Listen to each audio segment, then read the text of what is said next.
I'm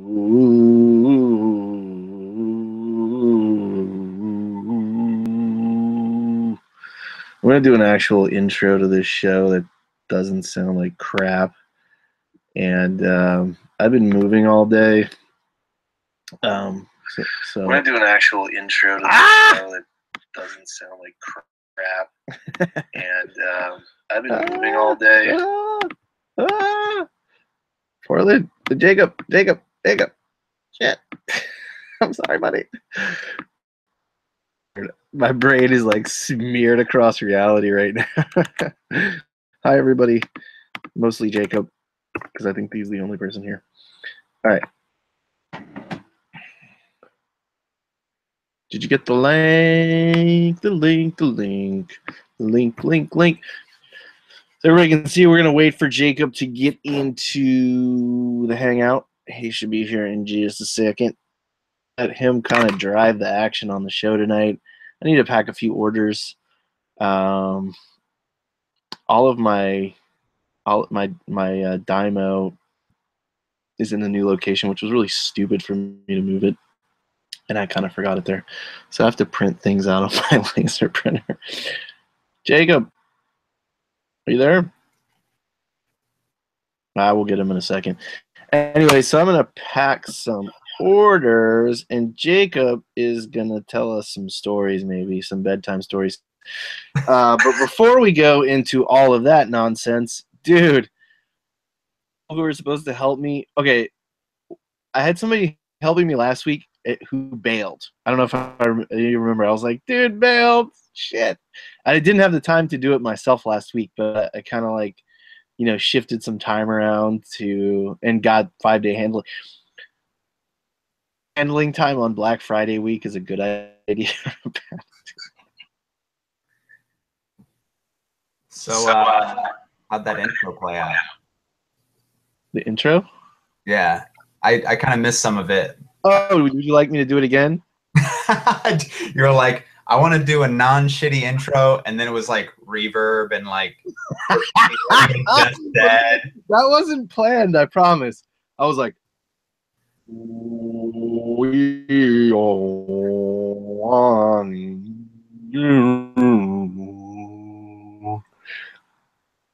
Naomi must think I am the biggest idiot. I mean, they must just think I'm an idiot. By now, I don't know what they think. Hopefully they've come to their senses. But well, in the words of previous guests, no one's watching this show anyway. Yeah, exactly. Let that sink in. I'm watching you. So last exhausted, and you want some bedtime stories? Is that what you're getting at here? So today I had to do some exercise, which I hate. I'm now aware. Yeah, I really hate exercise. I really need to get over my fear of exercise. I used to back in the last time I had a job was in Portland in 2008. 2009. Oh, okay. And I lived on Prescott, like 40th and Prescott, maybe, or no, before that, 20th and Prescott, let's say. And my job was at 168th and Sandy, there and back every single day. I'd have quit too. That's not the reason I quit. Well, yeah, probably not, but. Well, the only reason I had a job is because I just. Well, I pursued a path that I previously knew was going to be unsuccessful. I just did it to make the people around me happy. I mean, isn't that what everyone who has a job does? I think so. I mean, yeah. I think otherwise you would just follow your passion and do what you really felt called to do. You mean people don't wake up and think, you know what? I want to work at Taco Bell for the rest of my life. 1% maybe 1%. Those are the true 1%ers. Yeah, those are the true one. I mean, there's probably a couple people at Taco Bell who are really stoked Yeah, totally. Who maybe have loyal customers, you know. Mhm. It happens. No, I'm talking about it from my own perspective and not somebody else's. So that's rude of me. I apologize. You should apologize because we're talking about 1%. Well, yeah. The exception to the rule. The first job I ever had was at McDonald's, and I was really stoked to get that job. Actually, what happened? This is like early Corey negotiating. So This is must see. this is must see TV right here. So This is must hear. hello. My dad got me a 1982 Toyota Corolla with like 387 million miles on it. I don't even know how many miles it had on it because the odometer had rolled over so many times. There was so much carbon in the engine that when you turned it off, it would go.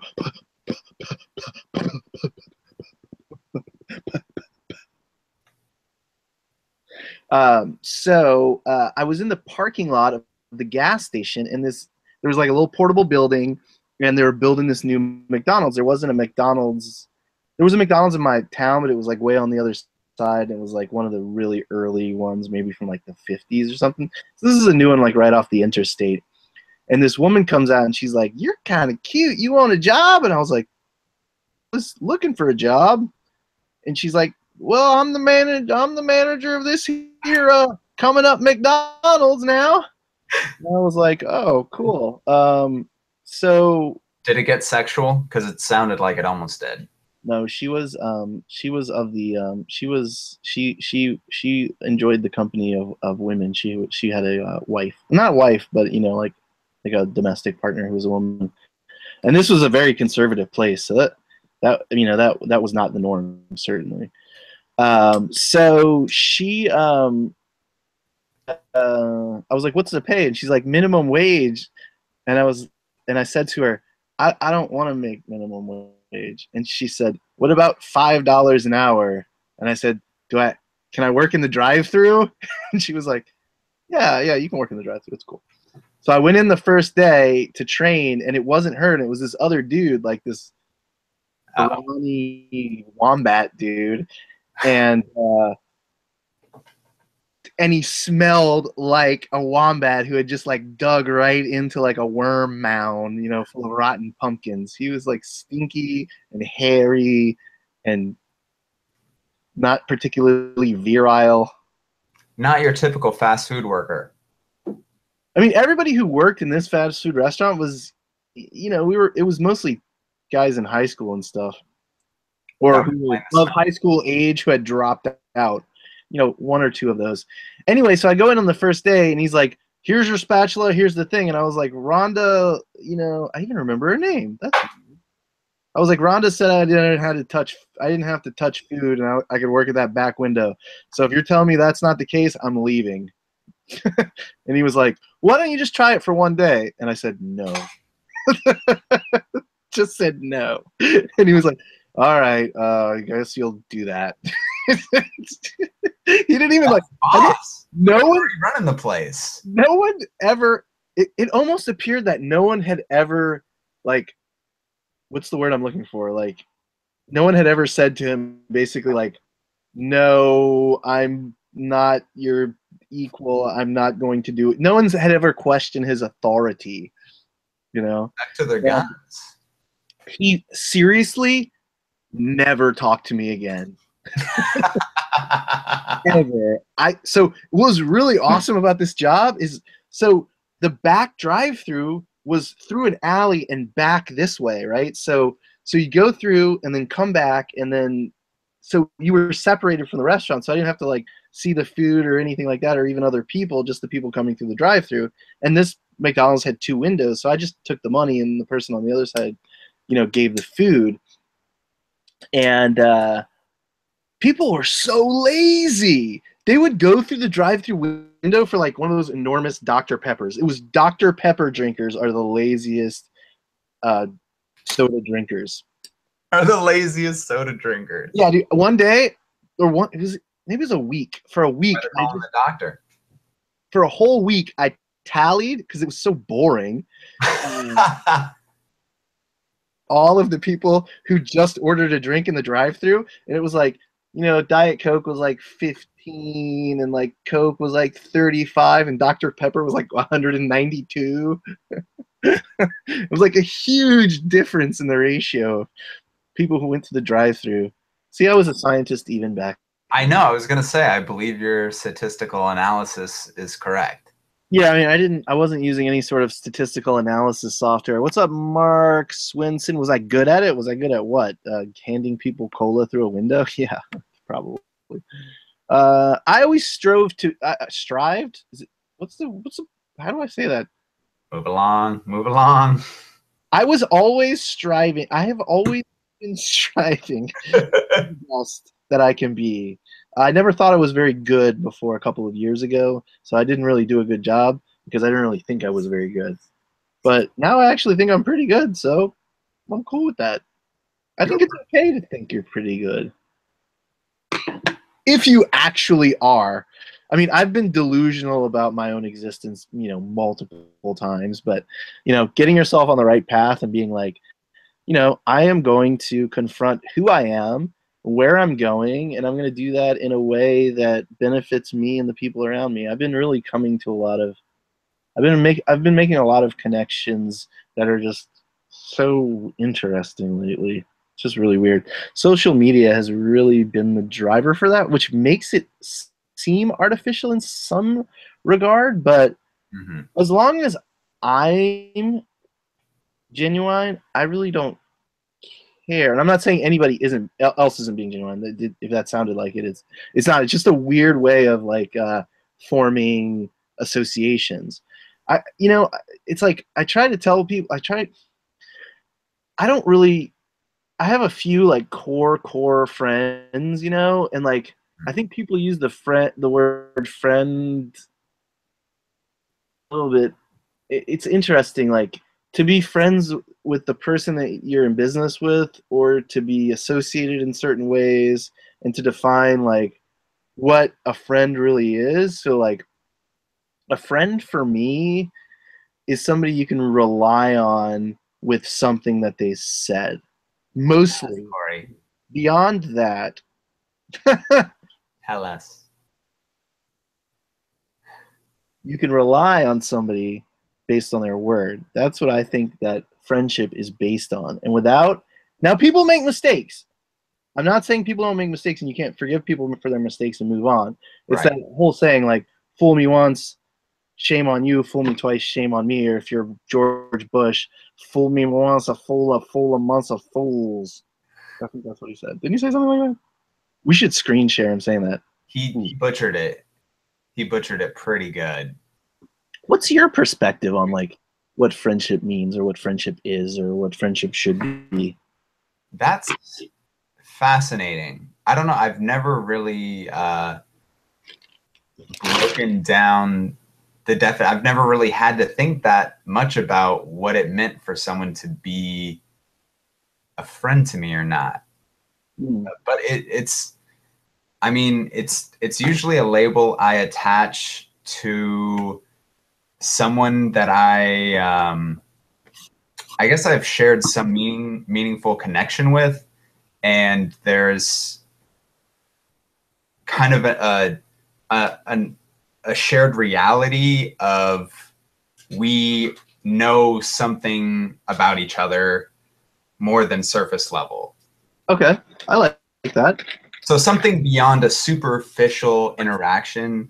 But don't you think? Yeah. Okay. So beyond so you knowing something about each other is one thing, yes, but both mutually benefiting from that knowledge. Isn't that like knowing something is something, but both benefiting from both knowledge?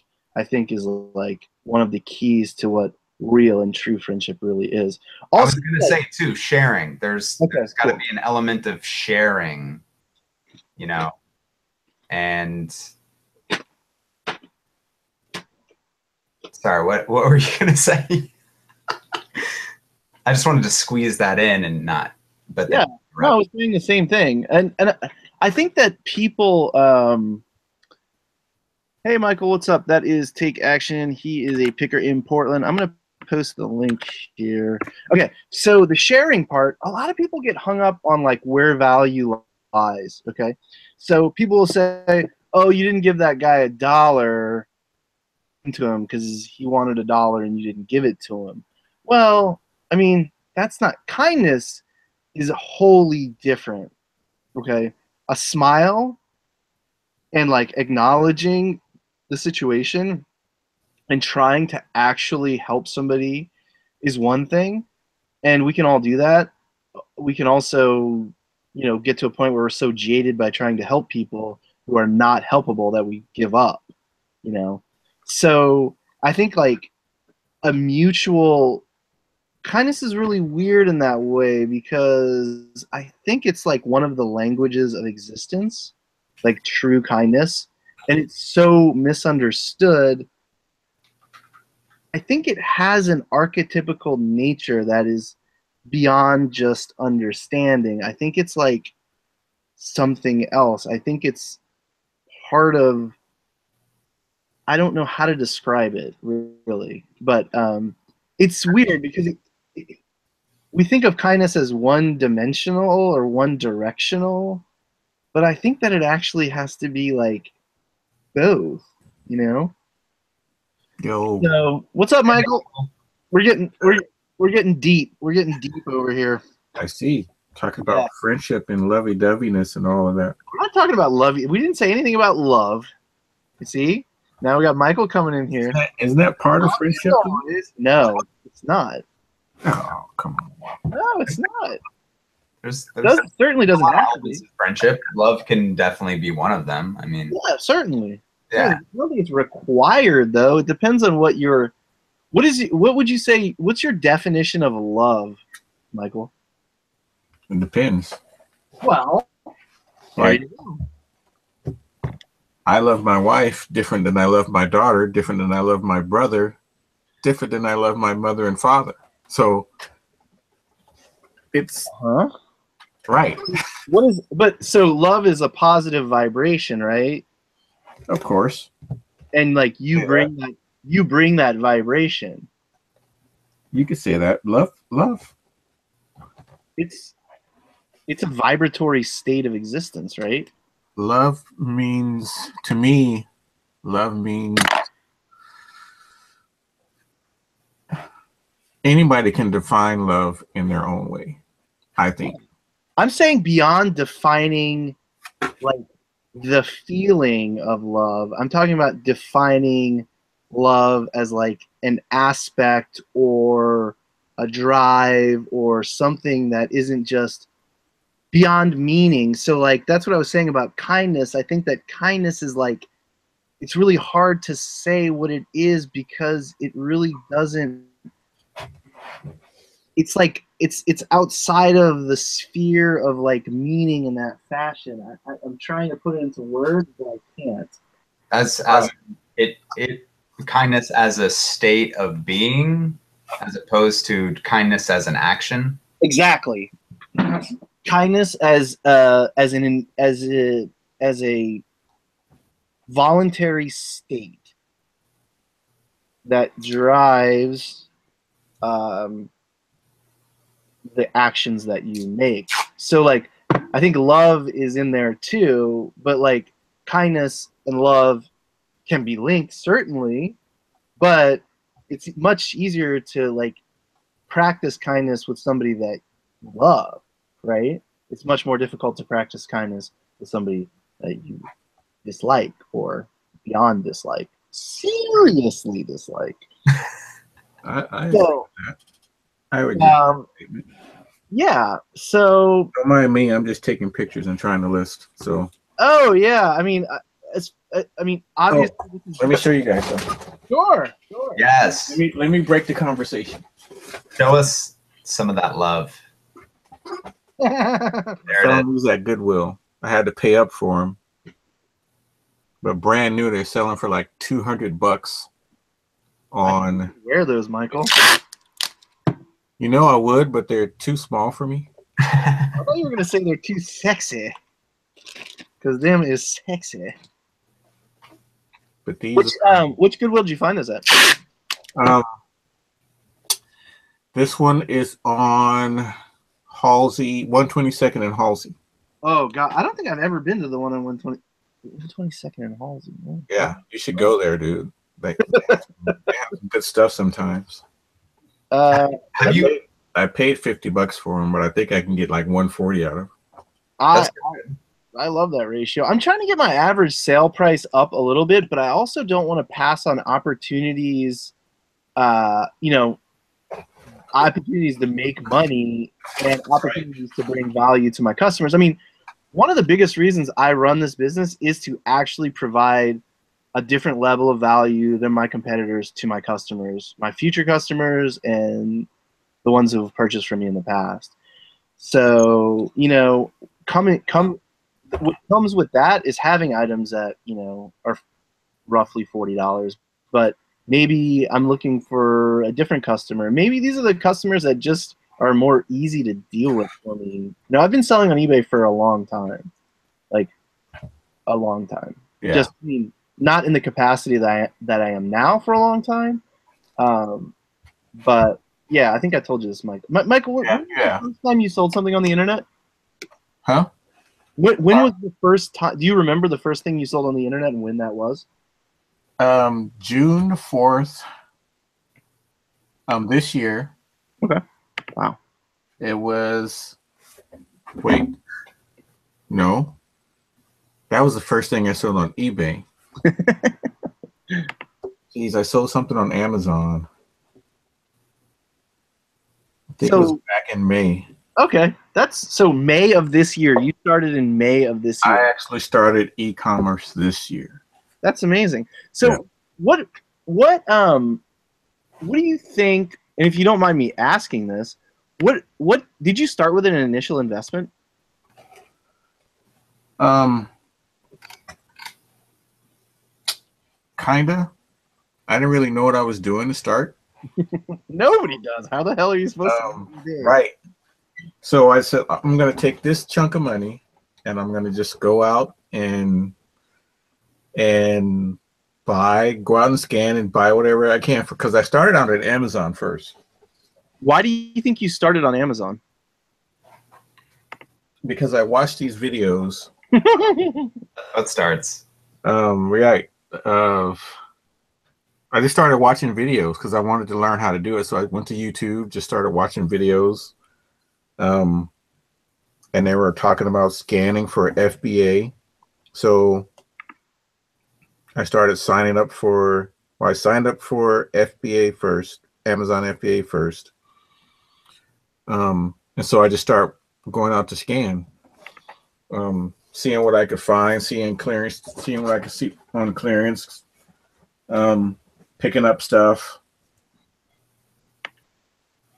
And then just when you started, did you have because of the videos you were watching, your inclination was to use Amazon as your primary and only platform, or was it in the back of your mind, I might dabble with eBay, but I want to test this Amazon thing out?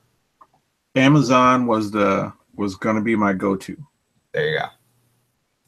Was going to be my go-to. Yeah. I'm like, I started seeing this stuff that I'm being restricted, right? Mm-hmm. And so I'm like watching more videos, and I'm like, you could sell on eBay too. I'm like, okay, great. The stuff that I find that's cheap enough, if I can't sell it on Amazon, I'll just sell it on eBay. And so I signed up for eBay actually in May, like the middle of May. I can't remember the exact date. And I had like 4 listings up. Then they said, we don't know who you are. You got to send us all this stuff to prove who you are. And I'm like, what? I had like went to the Nike store and bought some like shoes they had a 30% off coupon and some shoes that were on sale. So I was buying them for like $40, $50. And the price online was like 100 or something. Right. And so when they stopped me, I was like, what the hell? And then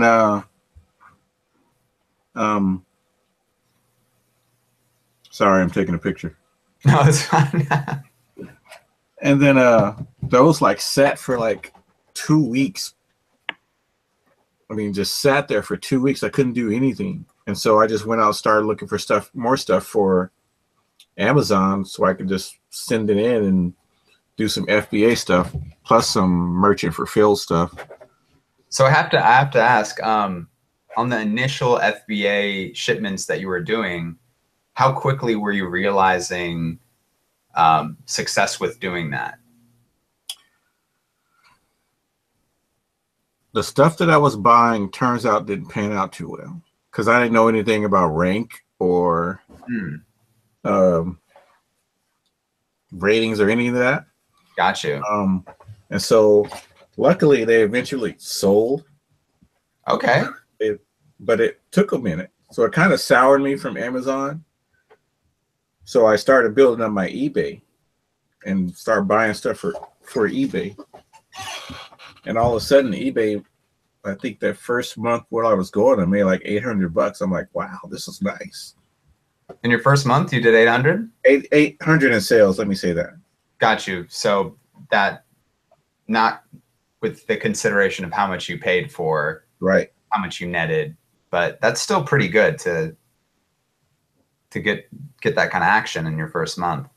Right. And so I just been focusing a little more on eBay because I was restricted on a lot of stuff on Amazon. I'm like, I go out and scan toys, restricted. I already knew I was restricted in shoes or Nikes per se. Yeah. But everything I ever scan, I'm like restricted. I'm like, this is just stupid. I'm wasting my time. So, I'm gonna drop a crazy gem about shoes right now. So I've been selling on Amazon since 2007, and I'm ungated in a lot of categories, but I'm gated in DVDs, which blows. They just cut me off one day. They were like, "Sorry, you can't sell DVDs above $25 anymore." I don't know. A year later, they're like, "Sorry, you can't sell DVDs anymore. Well, you have to send in their blah blah blah blah blah blah blah." Anyway, that was totally tangential. You can sell used shoes on Amazon right now. So you used to never be able to sell used shoes or clothing. They just opened up the used shoe category on Amazon. You're kidding me. I am not kidding you. Would you like to see? Here, I'll show you. And I think it's only certain accounts. Let me grab my telephone. You got me curious right now. I'm gonna go hunting. Wait, let me show you. So is that for all brands? Does it? No, it's not for all brands. It's really weird. Hold on. I'm gonna pull up my seller app and show you.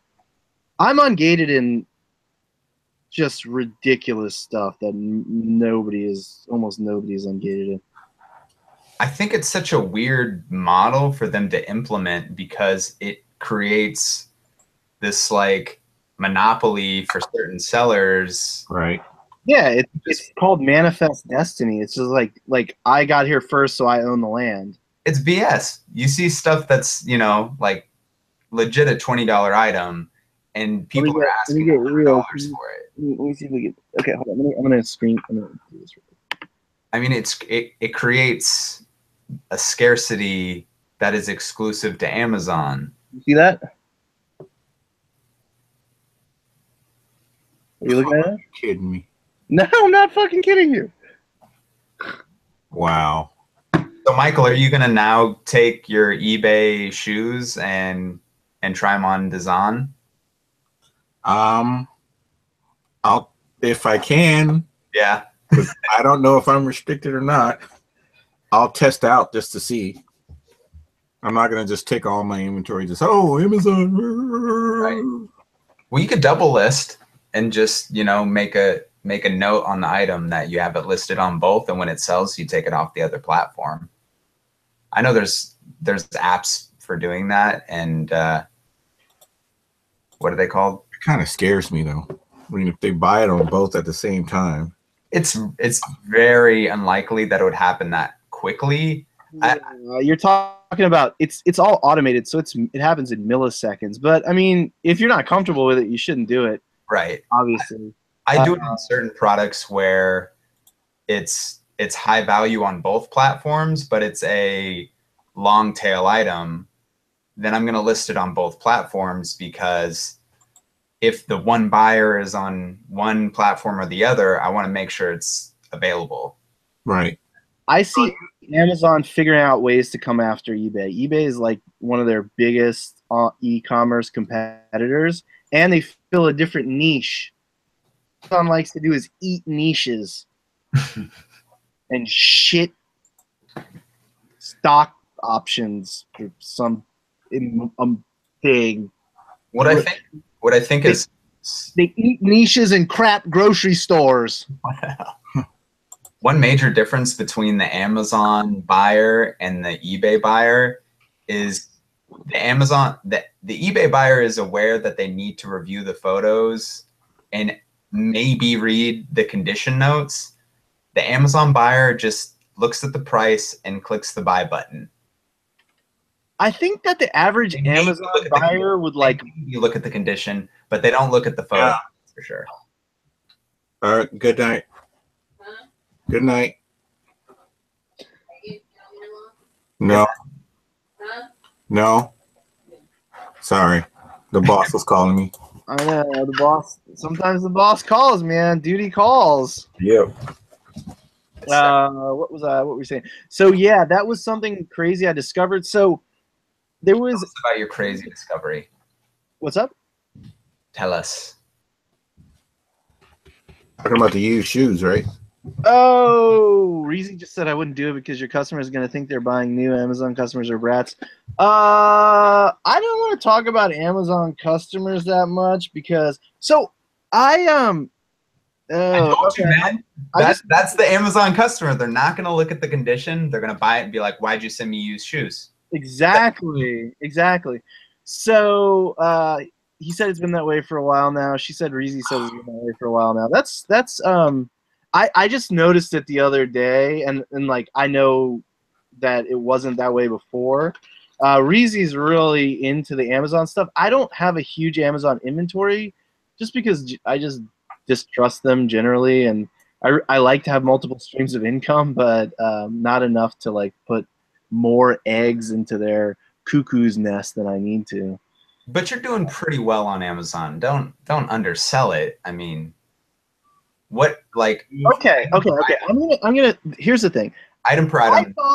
I thought I sucked at Amazon. Okay, I thought I sucked. I'm like, I'm getting 12, 15% returns. This is shitty.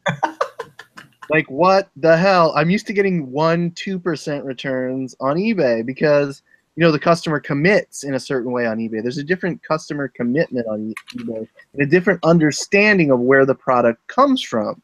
Yeah. So the Amazon customer thinks it comes from Amazon. If they're pissed, they send it back. They drop it on the floor, a goat pees on it, a centipede crawls into it and poops out centipede babies, and then all of a sudden you have it back in your house again. You know, I mean, I've gotten the strangest things back on Amazon, and it's like, how did somebody take a keyboard and turn it into a spiral? That's odd. And how did they fit it back in the same box? Very strange. Peculiar. Is this considered used? So I have 13 to 15% returns seasonally. After strictly FBA, you don't do merchant fulfilled. I do merchant fulfilled. Yeah. Oh, on what percentage of your Amazon inventory is merchant fulfilled? What percentage of my total inventory is merchant fulfilled? Less than somewhere between 5 and 8, probably. Purchase. So a 20th So a 20th of your Amazon inventory is merchant fulfilled. Is that what you're saying? Okay. 5%, yeah. And then which platform do you have more active listings on? Well, obviously. Don't obvious me. Well, if I said to you, like, okay, so we've talked about this before. I feel like it's close. Like you have an almost equal amount listed. No way, dude. I have over 100,000 in active inventory on eBay, and around 20. No. Oh, I was talking about an item But I mean, value basis is. Oh, so I would say that, yeah. As far as, okay, I think about it as far as an investment. I invest about 20% of my money in Amazon inventory and about 80% of it into eBay inventory. That's just like how I break it down. And I know it's imperfect. I know that, and everyone else knows that I'm a genius. It's also not an intentional model. It's kind of like, yeah, I'm floating, and I'm like, more apt okay, for that. as I grow, this is kind of how it goes. Like, as I grow my eBay inventory, I feel okay about growing my Amazon inventory. So a lot of this had to do with last Christmas. I did 18,000 in sales on Amazon in January, and then I got like $6,000 in returns in.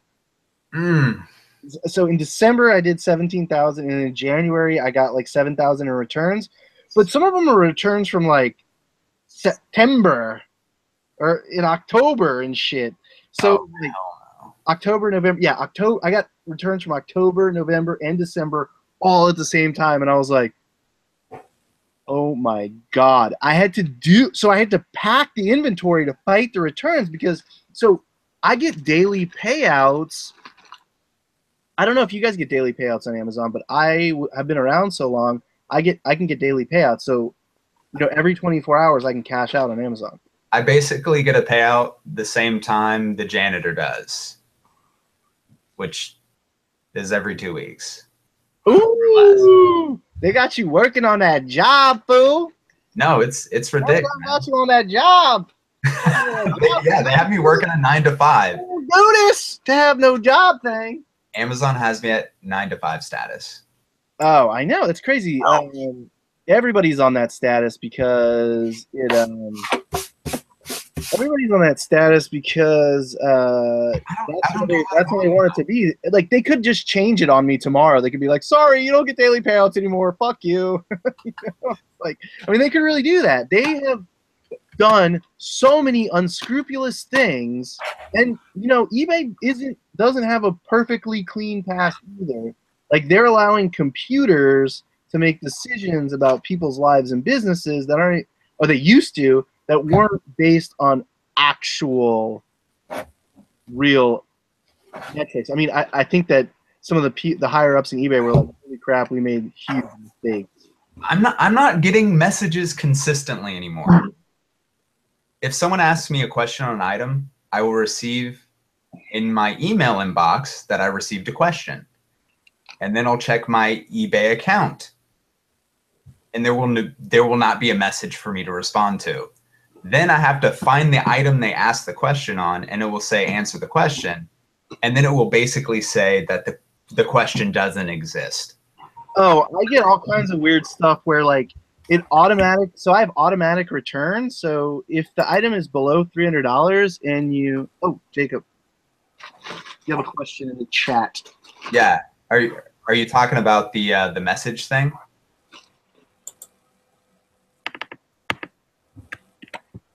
Maybe. Yes. But yeah, so someone will, and this has even happened on offers received, questions just specifically sent to my account, or questions about an item. It's very bizarre. I'm receiving the messages into my email inbox, but they're not appearing on my eBay account. And when I called to talk to them about it, it was basically like, are you sure that it's not fraud message? Are you sure that it's an authentic message? And I was like, yeah, it's like a legit question. I already sold some to this person and they're asking me a question after the fact, but it's not coming into my eBay account. Who did you talk to about that? This is on eBay. I'm on the lower ranks. I talk to the regular customer service. They treat me like scum. You need help. I had to unmute it to laugh there. I just came on because I needed to hear more about this. You should email me screenshots if you have examples so I can help you out. That's insane. So when stuff like this happens, like eBay wants to know about it, and if people don't, like, That sucks. You need to know who you talk to at like. Did you call just like the? You don't have Anchor or anything. No. So when I call, it's the 1-800 eBay number. Yeah, that number sucks. And yeah, I'm just talking to whoever I get, and they're running through the like basic bitch troubleshooting, and I'm like, yeah, I already did all that, and it's a technical issue. Why is that It's blue? not coming through. That sucks. I have a few people that work in the design department that I know, so said if you can send me screenshots, I can get that over to them. That's actually something that's like super, super bad. Yeah, I know, and there's still the ad fee thingy majigger. Oh. The promoted listings, the ad fees. I'm gonna be honest and tell you that I don't Can I- go over my numbers well enough to like realize if that's happening to me or not. No, it's happening to you because I had to deal with the whole thing the other like 2 weeks ago where I went happening to everyone. It's a system that they built it in the system that it doesn't automatically. When Jacob told me that, I went back and did it. Mine was $245. What? Oh, It's not like $1 million or anything, but it was like they owed me $245. Wait, what was it from? So basically, if someone returns something or does it, well, how does that? So if you sell an item and the buyer doesn't pay or wants to cancel the transaction, and they happen to view it through the sponsored link, right? eBay is going to charge you the ad fee for the purchase. Right.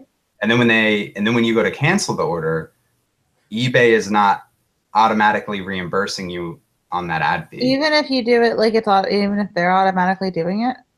Absolutely, yeah. The ad fee is not refunded. You're not credited. I don't pay any attention to my I don't. No one does, and that's what's so crazy about it. They're gonna get sued so hard. You do realize that's a like a class action like waiting to happen. Yeah, they really need to fix that because I don't think that they don't want to. I just don't think. Right. So we have companies that are as enormous and made of so many parts and as old as eBay. It seems like sometimes it takes a while for something like for the not to stick. So like, you know how do you guys have the issue when you upload photos they turn sideways? More than that, Speaking of that. I have some issues where I pay listers to upload images and then they randomly disappear like from one day to the next and the images are all gone. But if Yeah, but I mean like directly that issue, right? So like you upload images and they're sideways. Like no matter what orientation you take the photos, they're sideways, right? That's happened to me. So I know what Yeah. you're talking about. Yeah, so that happens to me on every single listing. I don't even upload through the computer anymore. I have to do it through mobile because otherwise I spend like a minute or two on each listing flipping photos around. So that's computer uploaded images. Right. Okay. Yeah, I only take photos through the app. Yeah, so what the fastest way to technically do it is I can airdrop all my photos and then upload them to each listing. However, when I upload them, they're sideways, right? And so then I have to manually go in and I have to flip each single photo, and that takes a long time. Oh, hell yeah. I mean, it's removing the efficiency of you doing it that way. Yeah. So I brought this up to eBay directly to Oh, somebody you who could freaking fix it kidding me. like 6 months ago. And they were like, okay, we told the team they're going to work on this. It's a known glitch, whatever. I just got an email like 2 weeks ago being like, okay, design team finally is going to work on this. Let's get it fixed. No, that's the thing is when I spoke to them about the ad fee and I asked to speak to the supervisor, which is still someone who's running just customer service, they were like, yeah, you're not the only person to. Yeah. And this was a month ago, and Promoted Listings has only been live for 3 months now. Well, no, that's not true. Well, Promoted they had Listings the has been promotion. live for a very, very long time. Oh, it's been Yeah. like how long? years probably, but not everyone could use them. Oh, okay. Well, So like you couldn't use them on single they had to be multiple quantity items. right. And so then like early this year, I think spring or maybe fall of last year, they released it where it could be some single quantity items. And then fall update this year, they released it for everything.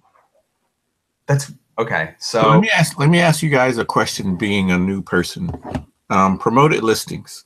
Like I've been thinking about it, but I haven't pulled the trigger yet. it's got some issues. Okay, I also want to preface this that I'm feeling a little bad right now because like I don't ever like to say anything negative publicly about eBay. Like eBay is something that's given me a lot in my life, and so like this feels a little off brand, I would say, for myself.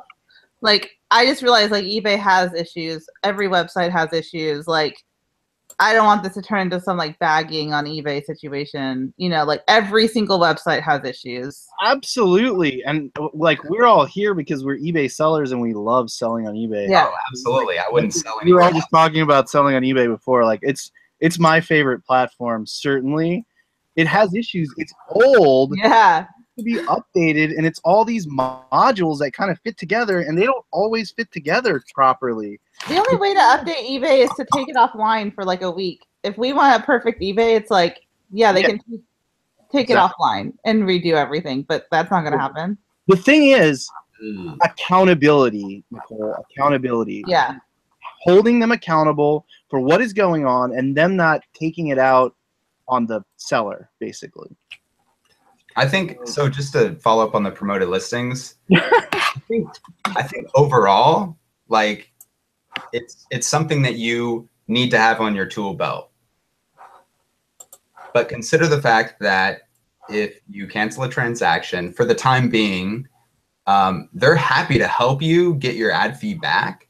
Like they weren't giving me any problems about it, but it's just not something that they built into the promoted listings system program. Got it.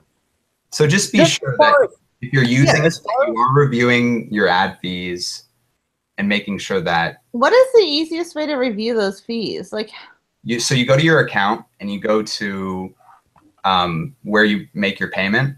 Yeah. And then you can click into account summary. Right. I know. So if you go to account settings, I'm doing it right now. Well, I'm actually going to go do it with you because if I can find some, I think I might be able to get this fixed because that would be badass. Okay, so as soon as you click account settings, it takes you to your My Account page. Yeah. And then account summary, you have how much is due, current balance, and directly below that, view all account activity. I've looked at this before, but like, how do you know that? Like once in a blue moon. Okay, so this is how you know. Is you click transaction type. It's going very slow. So once you sort it by transaction type, it'll show you every single transaction where that has an ad fee associated with it and the debits. Okay, hold on. Now I'm there. So now you go to what tab? Transaction type. Where is that? So under all account activity. Yeah. You'll see. Oh, I see. Okay, transaction type. Got it. Yeah, title, item, transaction type. Okay, now what? Ad fee. But how? Oh my God, you guys don't even know there's so many. Like so. Of course there are. How do I know? Like I have to go back and edit. I have to go back and like audit So this. Here's the fastest way to check. Take the item number of a canceled transaction you did that had an ad fee, or even one that you think had an ad fee. You can type in the item number into your all account activity. You see the search bar there? Yeah. So you can put in that account, that item number, and it will pull up the fees associated with that canceled item. And if you have an ad fee associated with that canceled item, then you just need to call them and have them give you a credit for that. Oh my This is a lot of work. Sorry. The world's going wild right now in front of us. Everyone is upset because this is a lot of work. Hold on for a second. No, seriously, like I did this on can't. accident. I accidentally stumbled upon this, and I'm sure there was probably a dozen people before me, and I was upset. You know, I was like, okay, why didn't they tell me that there's this issue? And then you called them and they said. And I called and they said that it's happened to other people. Also, But why is it only showing me ad fees for so little? I know that I have paid a lot more than an ad amount. Hold on. well, it will, at the top, the ad fee. Oh, this is only from the last 4 days. Okay, hold on. I was like, this doesn't make any sense. Oh, you guys, I've been doing so much bookkeeping. I don't want to do this. No, seriously. Well, No one wants to. yeah, I mean, you don't have to do it right now, but at least you're aware. Yeah. Yeah, that's the thing is people just need to be aware Yeah. and pester eBay. Just pester it kindly. And You guys want to talk about marshmallows and jelly beans and bears and dancing fish? It's the marshmallow world that we live in. Nicole, how are you? I'm so upset right now. They're making me do accounting. I just Okay, look it. I want to answer this question about Michael about doing promoted listings. So yes. I think that there are a lot of things that you should be doing before you do promoted listings. So as a new seller, you should be doing a few other things before you. If you're not doing those things, then you might as well not be doing promoted listings. If that makes sense. So a couple of those things that you should be doing is making sure that you're running some sort of promotion.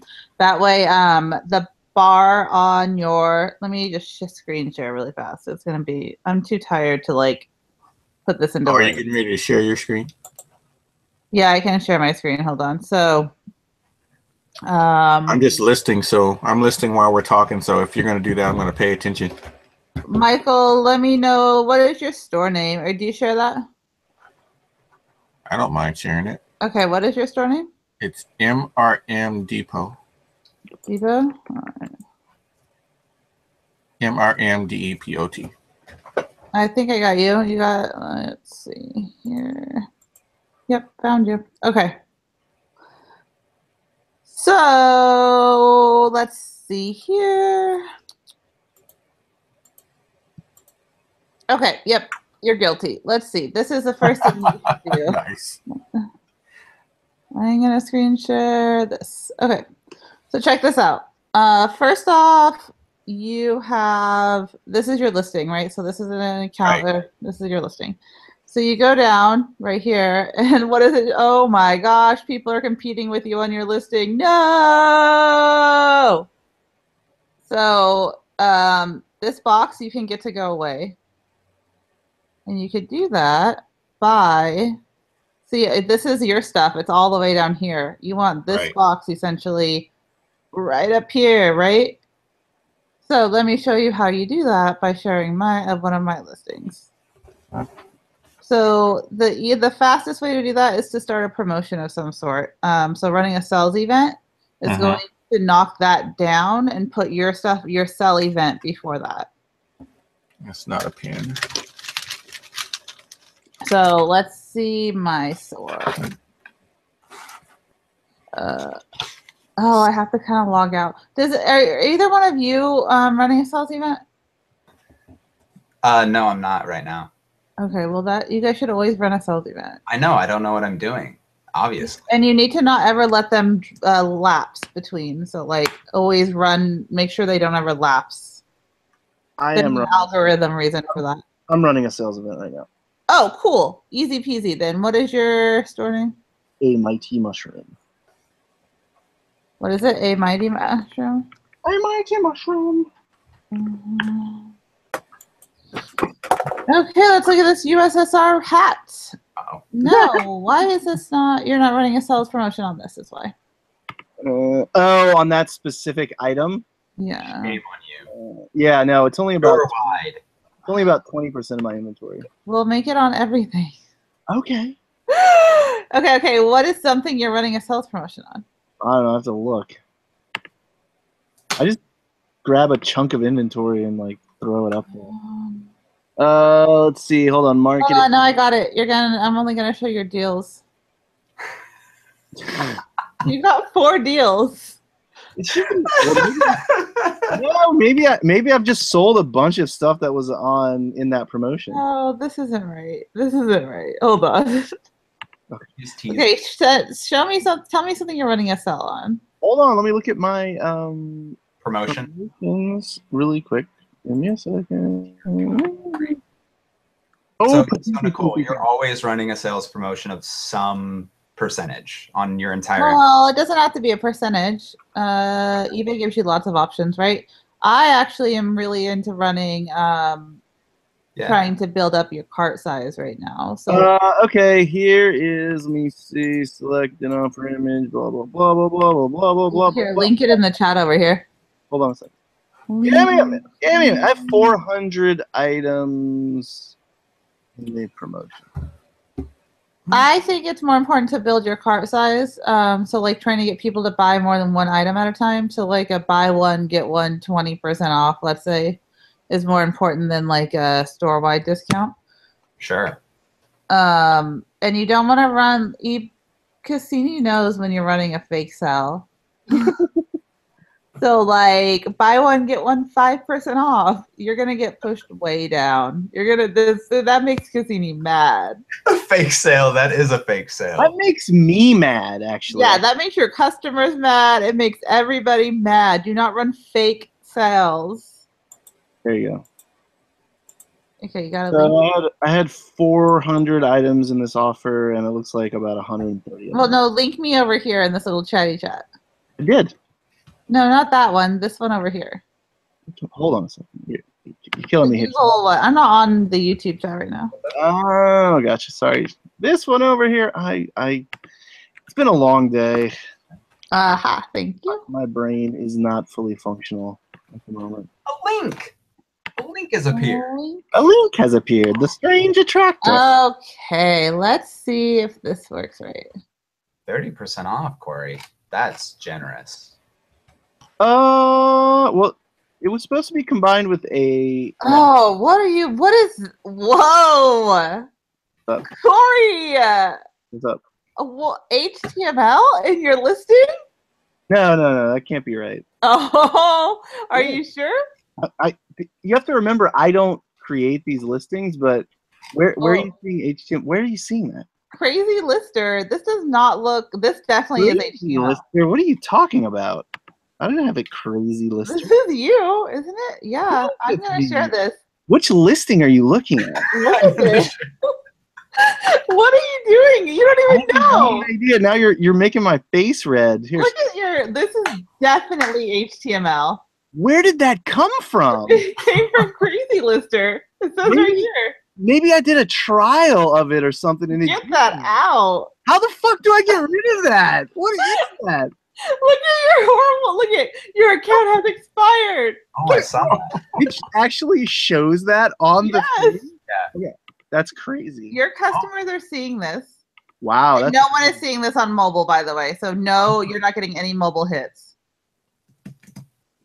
Wow. Is it possible because they keep saying to update your browser and something about how it can affect your listings? After the eBay Open, I did or during the eBay Open, I did something on Crazy Lister, but it's here too. It's on a bunch of your listings. Dude, that does not make me happy at all. No, that sucks. I'm really unhappy. Well, it's okay. It's okay. We can fix it. I mean, it's good. This is drawing. Yeah, dude. Awareness. It's bringing awareness to it. I love awareness. Okay. Okay, so this doesn't look how I wanted to look. Oh, here it is. Okay, but here's the trick. So here's the trick. Okay. This is back to what I'm talking about here. Look at what's in this first box. Your stuff. Boom. I'm trying to fix these listings. Okay, I'm coming back. Okay, right. So like on Michael's listing, this box was this right here. So competition. Yeah. Now it's your actual items.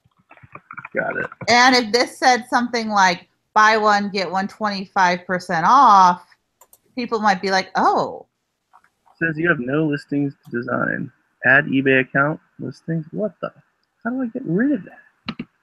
So my point here is that I'm sorry. I'm gonna. I thought I was muted.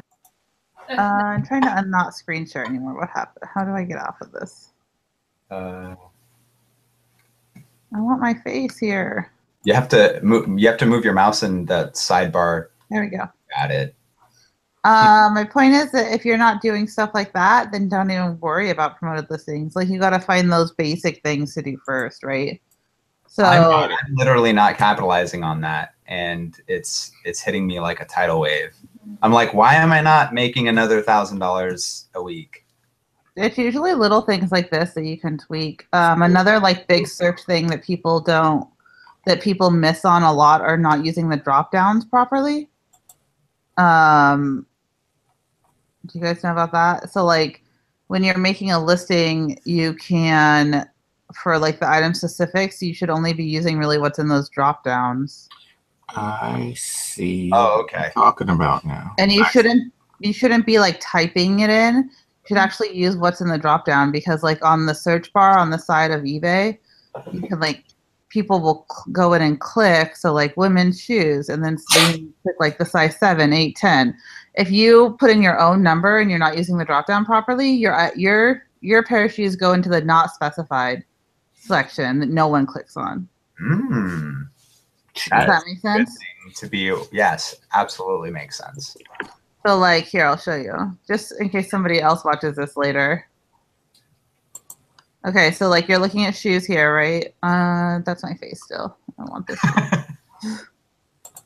Okay. So you're looking at shoes here. Let's say you want, okay, I want a men's size 8. And I want Adidas. But then, like, if you hadn't, wait, no, that's not what I want. What am I trying to show you here? Look at it. Basically, there are, okay, so material, let's go to here. See, look at how many are not specified. Wow. Because that's people who are just typing in their own. So even That's if it's crazy. Jeez. And so that kicks you off of so many searches. So what do you do in a situation where yours may not fit into one of those specified categories? Do you just not bother, or do you still write in a unique? I try my best just to fit into one, and if I don't, I will write a unique, because it does pull up for like search on Google and stuff. But here, check this out. Look at, these are sizes. Every shoe has a size, right? Yes. But what is one of the big, is this the biggest category? The biggest category is not specified. That's mind-blowing. Because people aren't using drop downs correctly. They don't, because eBay, then look at, you go into this, right? So let's apply it. Let's apply not specified. And some of them are just like multi-quantity, but this has a size. The first listing, it has a size. There is a size. So they should have converted like 42 and put the size there. I think when you get into like older eBay sellers too, they're just not, they've never been exposed to using structured data. Yeah. So they just type it in and they just have no idea. The other thing is, like with my listers, that was one of the original struggles, was getting them to use proper structured data properly.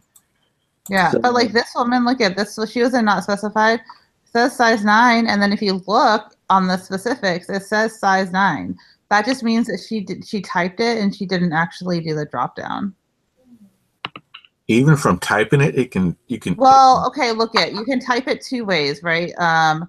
So you can type it. Let's say you're building. My numbers are so bad right now. There's reasons for this. Don't judge me. Everyone, quick, judge Nicole. Oh, please. Hi. Hey, I have Hi. HTML in my listing. So Okay, so here's your drop downs, right? So lots of people will type in, so like let's say you have something from Anthropologie. So you're like, Anthropologie, right? And you type it in, instead of using the drop down. So it looks the same, right? You're like, why wouldn't that just show up the same? But it won't. You're going to now show up in not specified. So you should really be clicking on the drop down. Got you.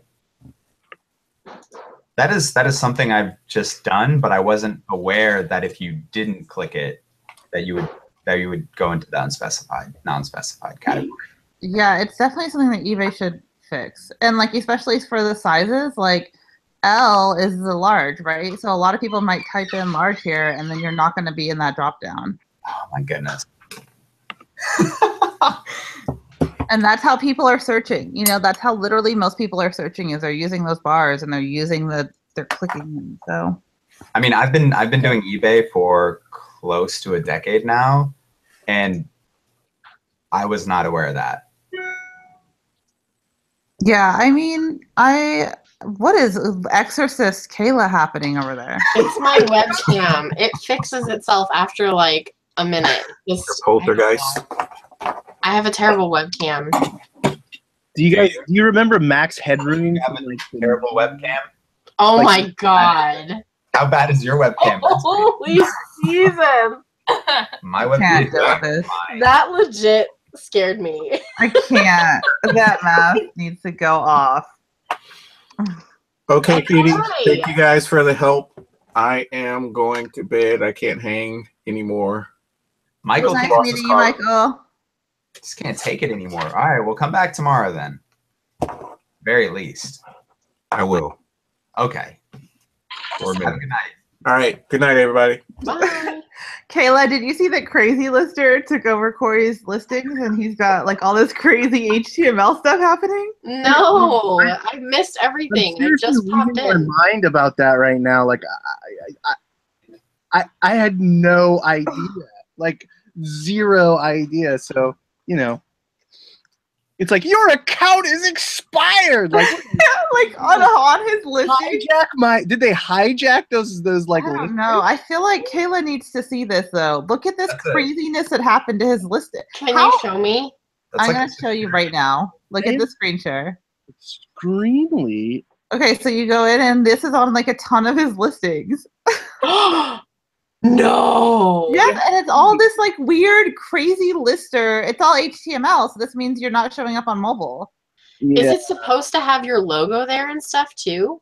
No. Like, You don't want any of that. You want it to just be basic Yeah, text. oh my right? gosh, it's on like everything, Corey. Every listing I open of yours. What happened? Okay, stop. It's not every listing, so those have to be old listings. The reason you're seeing them is because they're on clearance because they haven't sold because they have that stupid expired thing, right? Okay, So- I'm sorry. Sorry. Okay. It's okay. It's okay. It's definitely not on every listing. That is. Oh, yeah, there you go. This USSR hat, you're good.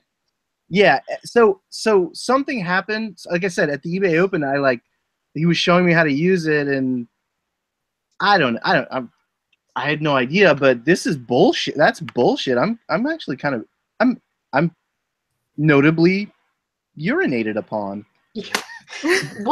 How did that happen? I don't know, but it says account expired. I know. it's a Also, why did eBay tell you that you were using HTML? The reason I did a trial with the Crazy Lister thing is because it was supposed to optimize for mobile. No. I swear to you. No. I swear.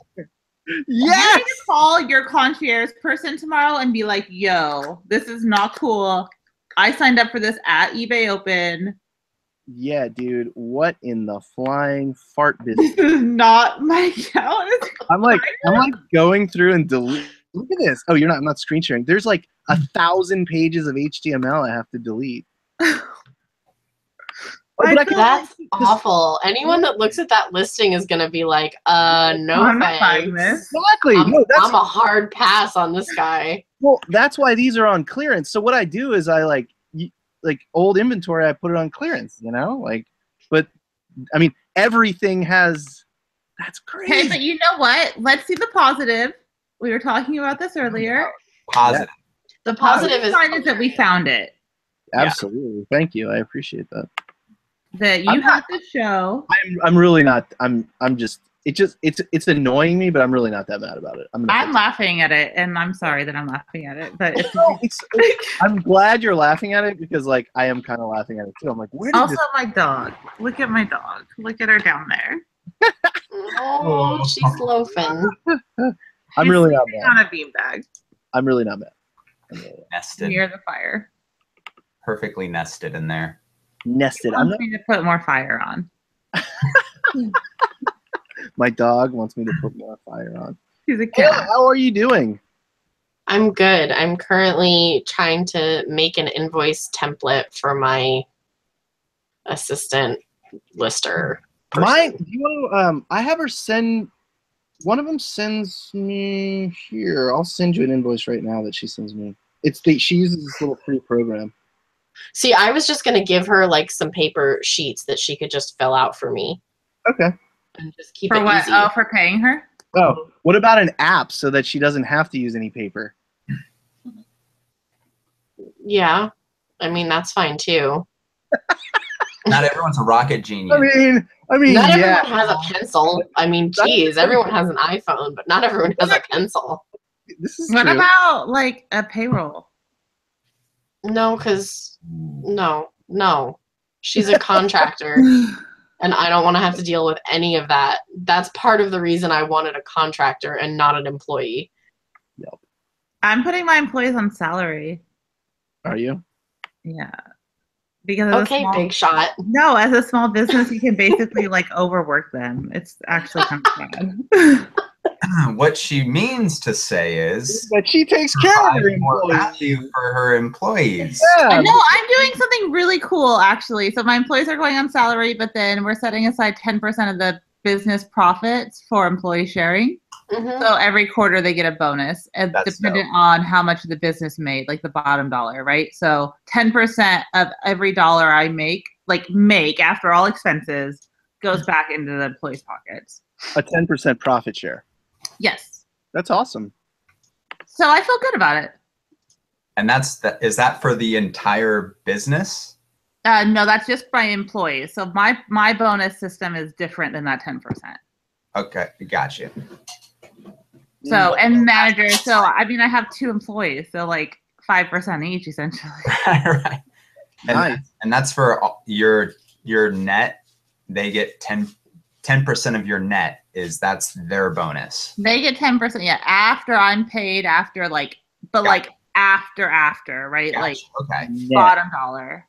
Yeah, that's still awesome. That makes it worth it for sure. Yeah, so like I feel comfortable putting them on salary and like maybe they'll work more hours, but they are now like one of the girls is like, well, can I start selling these? Like, because she's in charge of crates and she's like, well, like, can I sell? And I was like, yep. The more we make, the more you make. And you made a nice little bed for them so they never have to leave the office. They can just sleep there. I do have a bed. See? I There have you a go. little couch. It's very cozy. There's It's a got sleeping kitchen. bag on it. You've got the kitchen there. They never have to leave. I actually have the fire thingies are all code to where you could actually live there. Oh. Erica's interested. She wants to move in. She's like, I need a place to stay. Can you Come put on up with over. this though? Oh God. No, you're no longer Why invited. are we doing this, Erica? What's the just because it's Monday? I missed Halloween this year. We were traveling on Halloween, so I'm like making up for it. Okay. I was trying to fix eBay listings and now Corey's gonna cancel the show. Corey's done. This is like the third time Erica's done I'm this. sitting here manually cutting out HTML from old eBay listings now. Is there no way to do it en More masse? horrifying than my face right now. Can you not do it in the batch editor? Yeah, but I don't know which ones it is. But can't you just, there's a way to replace text with the batch editor. So if you have what the code is, assuming the code is all the same, couldn't you do like a find and replace in the batch editor? I don't think so. Because it's this giant. I don't think so. But I think you could. well, you're gonna have to show me how because I'm not that smart. because I changed something on all of my listings once, and I was able to go and do find and replace in the item description. I am going to pick. I have a definite bone to pick here. This is I mean, it's very vexing. No, it's a pain. How many listings is it approximately? It can't be that many because, you know, it was only a trial, and at the time I only had probably 400 to 500 listings, you know? Only. I'm Yeah. actually super upset for you. Oh, thank you. Yeah, no, that's a pain in the ass. Argentina. My business is very good and robust. If this makes my business better, well, shit on a biscuit. I'm even happier. You know how earlier I was saying I really wish I could do something to help you because you've helped me. Oh my God! You see that? You're welcome. Thank you. But now you have to go in and delete all the code. I mean, that Well, I would be just really double click it. helpful. What I do is double click it, hit the back key, cut the title, and put it in the description. But actually, I might just have somebody do that for me. What about measurements and stuff? Are they in there? At that time, I wasn't taking measurements. I wasn't doing a ton of clothing yet. So anything that has measurements would be after that anyway. But yeah, so when I started selling fashion, I had no idea. Like, I just started back in the early days when I sold stuff that was fashion oriented on eBay. I never put any descriptions. And then I started again, and I didn't put any like measurements. And about 1 in 10 times somebody actually asks. So that was enough for me to do it. Must be fucking nice. Well, I mostly sell men's fashion. It's like medium, small, large, you know? It must be nice. I'm just jealous, that's all. It has definitely affected conversion in a positive fashion. Definitely. Anyway, that was great help. You know, sometimes you help in ways that you don't even realize. It's not a race either. You know, it's not a competition in that capacity.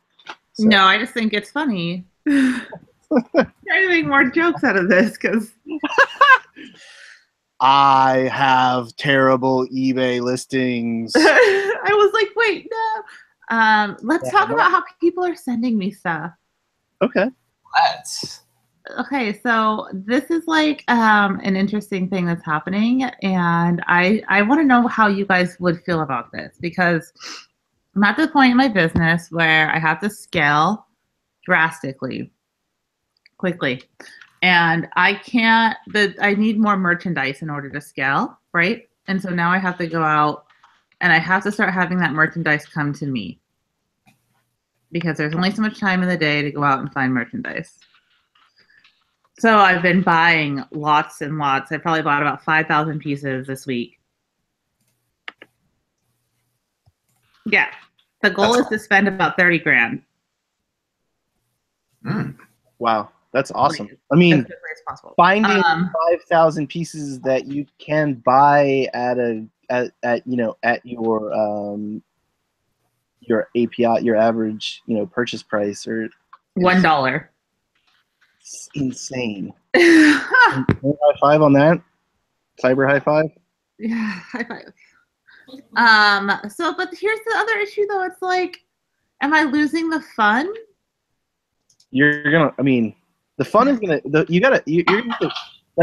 the fun comes through a funnel, and you're just gonna shift where that funnel lies, right? So like now you get to have the fun and the challenge of scalable enterprise. I mean, when your investor said, or your I don't remember if it was. Oh, excuse me. I don't know if I was supposed to say. It's fine. You can say that. If your associate said, "Hey, now this is a real business," basically, you can be assured before that, in the eyes of most people of that stature, that it would be like a hobby, right? So, Right. a hobby is fun, and a business is something different. But I just think the challenges are gonna just shift, and it sounds like you're really adjusting well to the challenges that you're being presented. So how you don't think that is like amusing in some capacity? No, it is. I mean, one of the challenges was like, you can't go to thrift stores and buy things anymore. How are you going to get merchandise? And I was like, oh, I got that. Don't worry. Well, then if you handle that problem and you have the time to do your thrift store thing because you like it, do it. But Yeah, I mean, but how would you feel if you had to stop buying at thrift stores and you had to find like bulk buys and like, would you change your business? I'm I so wouldn't do over that. buying at thrift stores. That's why I changed the way my business is working. Wait, what? The reason I changed the way that this business is working is because I don't want to buy at thrift stores.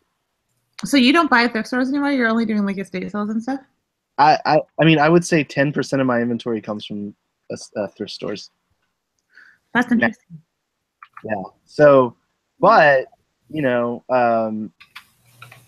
I just like you were saying before, it's not sustainable if you're trying to scale a business. It's okay if like you're growing something and experimenting and trying to figure out like product categories, but you're getting it instead of like getting it, you know, when it enters the market, you're getting it as it has sifted through the market.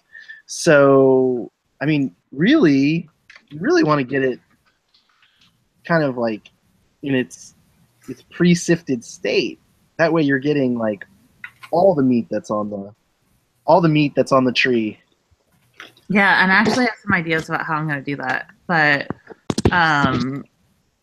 it's interesting. It's interesting to make that shift as like someone who's been like a treasure hunter and like touching every piece and then shifting into like send me the money basically. Yeah. I mean, you're still doing the work in a way. How do you inspect the lots before they Right, that's what I was gonna there has to be some kind of like vetting process. Well, my vetting process is interesting right now. So my vetting process, well, I've bought a couple really large lots, and those are very you know, like if I'm sending you $2,000, I need to know what you have. You know, like I want it to be manifested to a point, and I want to see a lot of pictures and stuff like that. And even that can go wrong, right? Can I interrupt just for 1 second? Yeah. For that dollar an item cost, can you really expect like an accurate manifest, do you think? No. But something within reason, you know. But within reason, like I have 50 shirts, mostly from 5 different brands. You know what I mean? Do I think everything is going to be perfect? No. Do I think there's going to be waste? Yes. Like, but I want like a good idea of what you're sending me, right? And I have to trust you, and I have to. There's other parts of that. But I've only done like 3 of those so far. So most of the ones I'm doing right now are just like, hey, I did that thing where I posted on Instagram. I said I'm buying from people. There's a lot of people who just go shop and then never list what they have, right? Right. They go to bins, they buy hundreds of pounds, they have all this stuff. They're happy to just double their money without doing any work except putting it in a box and sending it to me. So you realize that I have a retail store that's about 10 blocks from the bins, right? Oh my God, no! But that's genius. Did you rent that space though? Yeah, that's. You did it. I've been posting pictures, ridiculous pictures. No, I meant like, did you sublease it? Yeah, it's sublet. But you don't. I mean, we can work out a business arrangement, certainly. Like if you want to use the throughput there, and we can figure out a business arrangement that works for both of us, then we can find a way for. I mean, you're certainly welcome to like. You're welcome to. We can figure something out where possibly you can use that space to buy from. I mean, there is the space to do that. So, I mean, you would have to transport it out of there relatively quick. We can talk about it in a Let's talk about it privately. I'm actually very interested in that.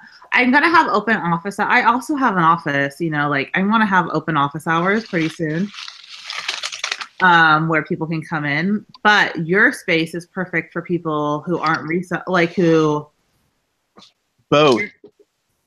Oh, What? so it's good for resellers and it's good for non-resellers. It's proximity to the bins is awesome because let's say somebody goes in, they have an hour, they pick 100 items in an hour that are awesome. They can literally come and get money in 5 minutes. Well, Seriously, like, 5 how minutes. many people that I know personally that shop at the bins that literally just go to Buffalo Exchange immediately afterwards? Yeah. And they're just looking to double or triple their money, you know? Yeah, so the space in the back is she hasn't signed the lease yet, but you know, I promise you. But I don't think you wouldn't. It's not. You don't want permanent space there. You want to. Maybe we can figure out something where, you know, people can, you know, drop off and during certain days. We'll talk. We'll figure something out. I'm sure we can help each other. Yeah, that's actually really smart. It's so close to the bins. I mean, I'm serious. Like, you can walk there in 10 minutes. Right. Also, like, it would cut out, I mean, come to me before you go to Buffalo Exchange. I buy a lot of the stuff anyway. Exactly. So when you and I were talking about before, we were talking about like product flow through the market and injecting yourself into that product flow. You're going to disrupt other businesses. Like, what you're talking about is exactly what I was saying. If it sounded weird before, you just basically said exactly what I was talking about. Well, I'm basically trying to be like, I think I can do like what ThreadUp is doing a little bit, like where I don't know what ThreadUp is. Can you tell us what that is? ThreadUp is like an online thread. Basically, you send them your stuff, they buy it from you. Okay.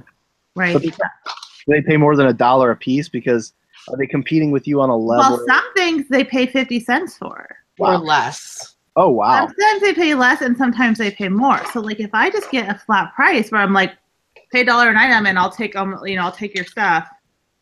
That's better than ThreadUp in most cases. Is there a way to? I mean, do you have like a grid list or like a flow chart or like something that can like you could hand to somebody and they could be like, I have this flow chart. I can make $100 a day with this flow chart at the bins. I mean, they might not make $1 million, but you know what I'm saying? Like, I don't know. I don't. Not everybody has the level of knowledge that you have, and maybe they only need 20%. You know, maybe they only need 15% to get those items that are essential to your plates and will cost you between $1 and $2. You know, I don't know.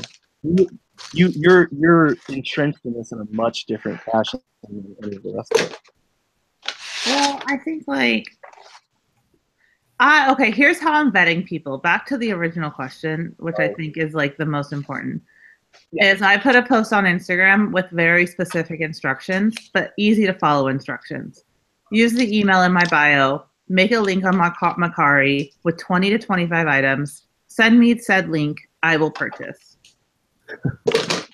Very simple instructions, right?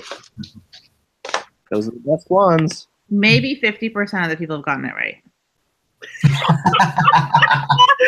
Yeah, that sounds like my life some days. Is anyone surprised by that, though? That means that 50% of those people who think they want to source for me are already out, right? So then I'm going to get the boxes of stuff that I paid not a lot amount. You know, like some people were charging me $1, some were charging me $2. It was interesting to see what people were trying to charge me, by the way. That's another 20% off the top of those 50 that are out that charged me like $5 an item. That I was like, well, you also didn't listen that I wanted to pay $2 an item tops. You're out. Like, and so let's say I start getting these boxes in. So I bought I think I'm up to 40 at this point, or close to 40. So I'm gonna start getting these boxes in. And from there, another half are going to be out. And then I'm going to have the maybe 10 to 20% of those people that I'm like, you can source for me. Let's make this work. Let me train you up. You go to the bins. You want me to buy 1,000 pieces at a time, I will. You know, like these are the people that I can start really working with. And I don't need a ton of, if I can find 5, 10, and then grow from there, 15, 20 people who are doing this regularly for me, I have a little small army of thrifters, right? Oh yeah. We call them bin ninjas. Yeah. And those people, I mean, they can make a full-time income if they really like. If I could find a good, I mean, if someone can do this right, they can make $2,000-$3,000 a month off of me. Can I make a suggestion? Like, you should go to the other bins, the one that's in Portland, a couple of days, and just hand out your business card to some of the people who are buying clothing. They might be interested, right? Here's the issue, because I've kind of tried to get the word out at my bins. There's already people who do that. Oh, gotcha. And there's a real bin culture too. That's like, you got to be careful with the bins culture. Really, no, like some of those people are cutthroat. Like if you step on the wrong feet, like you're in trouble at the bins. Well, I started saying like, hey, I'm gonna start buying, from people. Like I kind of like started talking to some people that I know there. And then like a week after that, this lady comes and starts sorting next to me, and she's like, yeah, I buy from these people. Basically I could like, you know what I mean? Like I could get what she was saying to me without her having to be direct. Did she show you the prison shank? Did she like flash it a little bit? No, but she talked about how she goes to people's houses and like she brings her little scale with her, and like she told me like her whole business. She sends them overseas. She's a thrift shop in like another country somewhere. Things that we have. So importing used fashion into Argentina is illegal. So there's no second-hand fashion market there. But next year, we'll lift that, and just if you could be the first person to bring vintage clothing into Argentina, you'd do it right. Maybe we'll do that. Corey's waiting. I've been waiting for like 6 years. Wow. But Kayla, you're right. Bins politics are rough. I know, but you don't have to worry about Bins politics anymore because you're not going to be there picking the stuff. So. Oh, weird. That's a weird thing to think about. That you're not going to be there anymore? Yeah. Those are my people. My trash people. Drive around and wave now. The trash Smurfs of the bin. Do one of these. Man, I will never not go to the bins, you guys. Just mark it, just record this, save it forever. I love putting in my headphones and just like not looking or talking to anyone for like 2 hours at a time, and like turning my phone on silent. Like the bins are my meditation. The bins are church. Yeah, so I think that you can forever for the rest of your life shop at the bins. Yeah. But I don't think you'll ever stop thrifting. You'll never stop thrifting. You'll never stop going to the Goodwill or the bins, or because you still enjoy that, and there still is a business. There is part of your business that is not States Crates.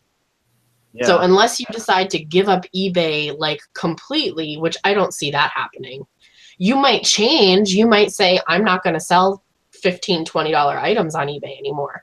Maybe I'm only going to sell $50, $100 items on eBay.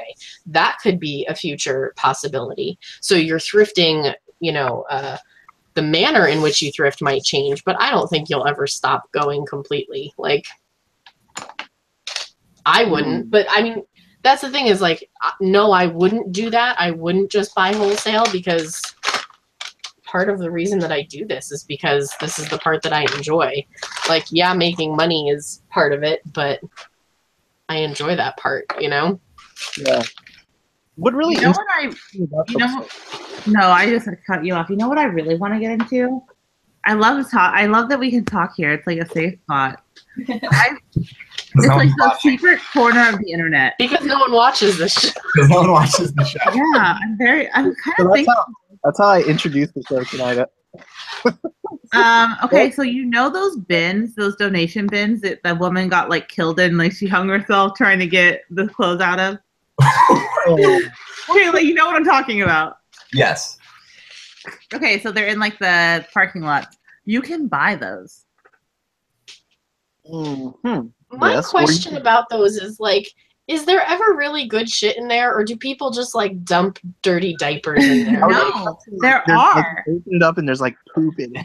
That's what I would think, is that it's really just full of like people's dumped out soda. Okay, so when I was in Virginia, I actually I made a connection, and this guy owns like all of them in the area, and he literally his biggest like he owns like 3 thrift shops.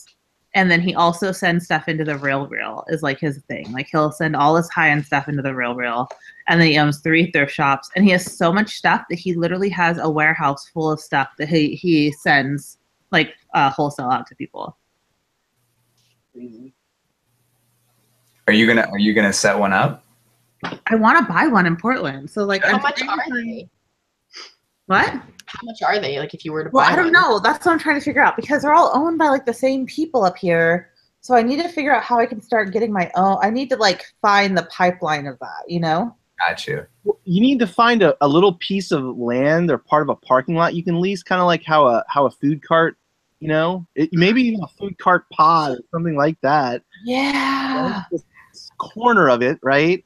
Get a concrete slab put down, put some bolts in the ground, and put that motherfucker up there. Pardon my language. I mean, I need to just make my own. Yeah, just you basically have somebody weld one. just build. Right. And then just be like, donate your clothes. They do not go to orphans. That's what it's going to say on it. They do not go to I'm orphans. not going to lie to you like everybody else does. I'm taking your shit. Thank you. Well, you're giving it to the shit, but you know what? I mean, you could, you know, the stuff that comes in through that way, you could make some donations. I could actually make it be really funny. Yeah, you could make it really funny. And Portland would love that. I was gonna say the hipsters of Portland would actually probably dig it. Yeah. They would donate. Clothing does not go to drunken clowns, I promise. I could put like an upside down cross on it, and Portland would be like, "That's the one." Oh yeah, just put a picture of Donald Trump being impaled by a unicorn. And it says, "Give me your clothes." That's it. And that's actually it, though. Yeah. Please only donate Tommy Hilfiger, Gucci, and We do not want your trash. Only give me your designer clothes. All of a sudden, it's picky. yeah. Yeah, you're the bin gets picky. That would be on BuzzFeed. That would be huge.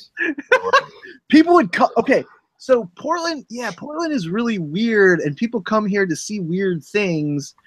So it's like you just have this weird vortex box, and like No! Oh my god! I have to do this. This and is then you get to put in a guidebook. You got to put in a guidebook, and people come from all over the world to put their crap in your weird. and I have to like have someone stationed there once in a while who yells at people for putting. So it's like a tourist attraction. Oh yeah, like it's somebody squirts you with water, or they're pretending to be a bush, and they. That's what I say. The bush people. Have you ever seen the To Catch a Predator with the Bushman? Yes, Because it's my favorite episode ever. Me it's and the my best. friend Trish are obsessed with that episode. Basically, a bush like chases and attacks the predator. He like thinks he got away with it. He walks out the door and he's like, "I'm just gonna go to my car." Eating And this guy in the fucking ghillie suit jumps out and like Bushman. attacks him. Nicole, have you ever thought of like a trade-in value? Like somebody. Yeah. What? It's Oh, my impossible to take you seriously. I was like, what are you laughing about? But a trade-in value, like somebody can donate clothes that they want to donate anyways to you and get a discount off the States Crate. No, I don't want to mess with that. Yeah, I guess That's a good idea later on down the line, possibly. But right now, I just want to like pay you and like move on, not to keep track of that. Like, Yeah, you would have to keep track of who donated, how many months did they earn. just more accounting. Corey, we can't hear you. Love doing. track Love of doing little accounting. things as possible. So one of the things that, like talking about record keeping for me, is there certain classes and categories of products that I'll be able to buy in my shop, fashion being one of them, that I don't have to wait 30 days. It doesn't have to go into the Rapid network, which is to stop theft, property theft.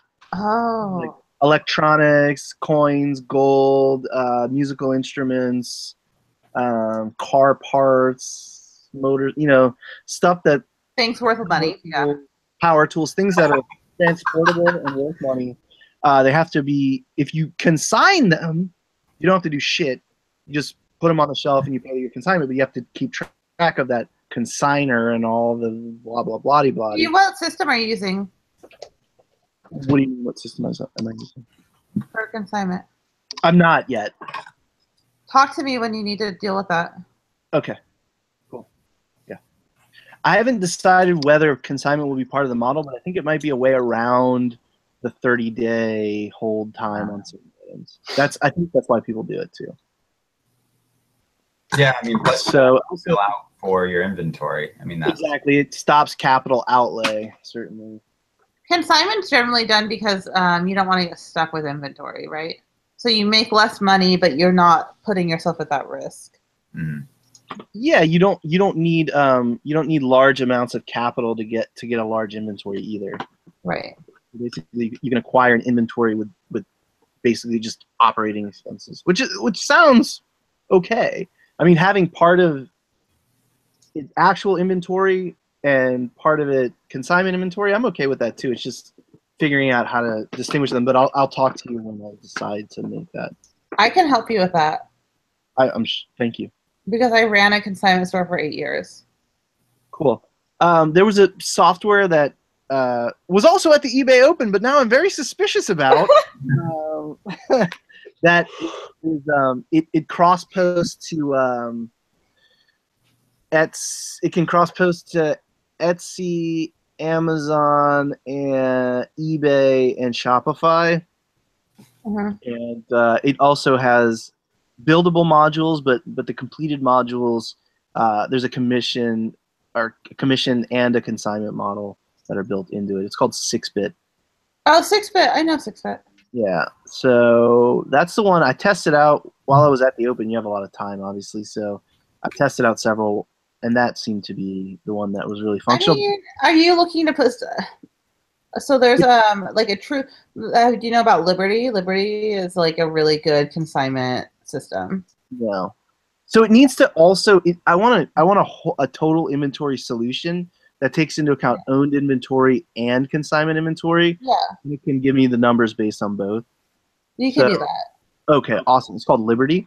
Liberty, yeah. And it prints, your barcode. It does everything. That's the other thing. So I was hoping to be mobilized to barcode everything in the next couple of weeks. Like as I put the things that are coming from here onto the shelves there, barcode them. Yeah. I just don't think I'm gonna, because the people Liberty makes barcodes for you.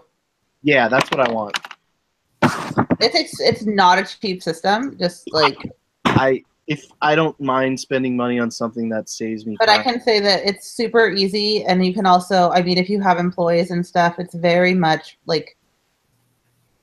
it's a good system. It's user friendly. It's very easy to use, very easy to train on, and obviously you can set up different users on it, and you can also, they have a POS system attached to it and all of that. So if you do sell out of your store, which I don't think you're going to, but.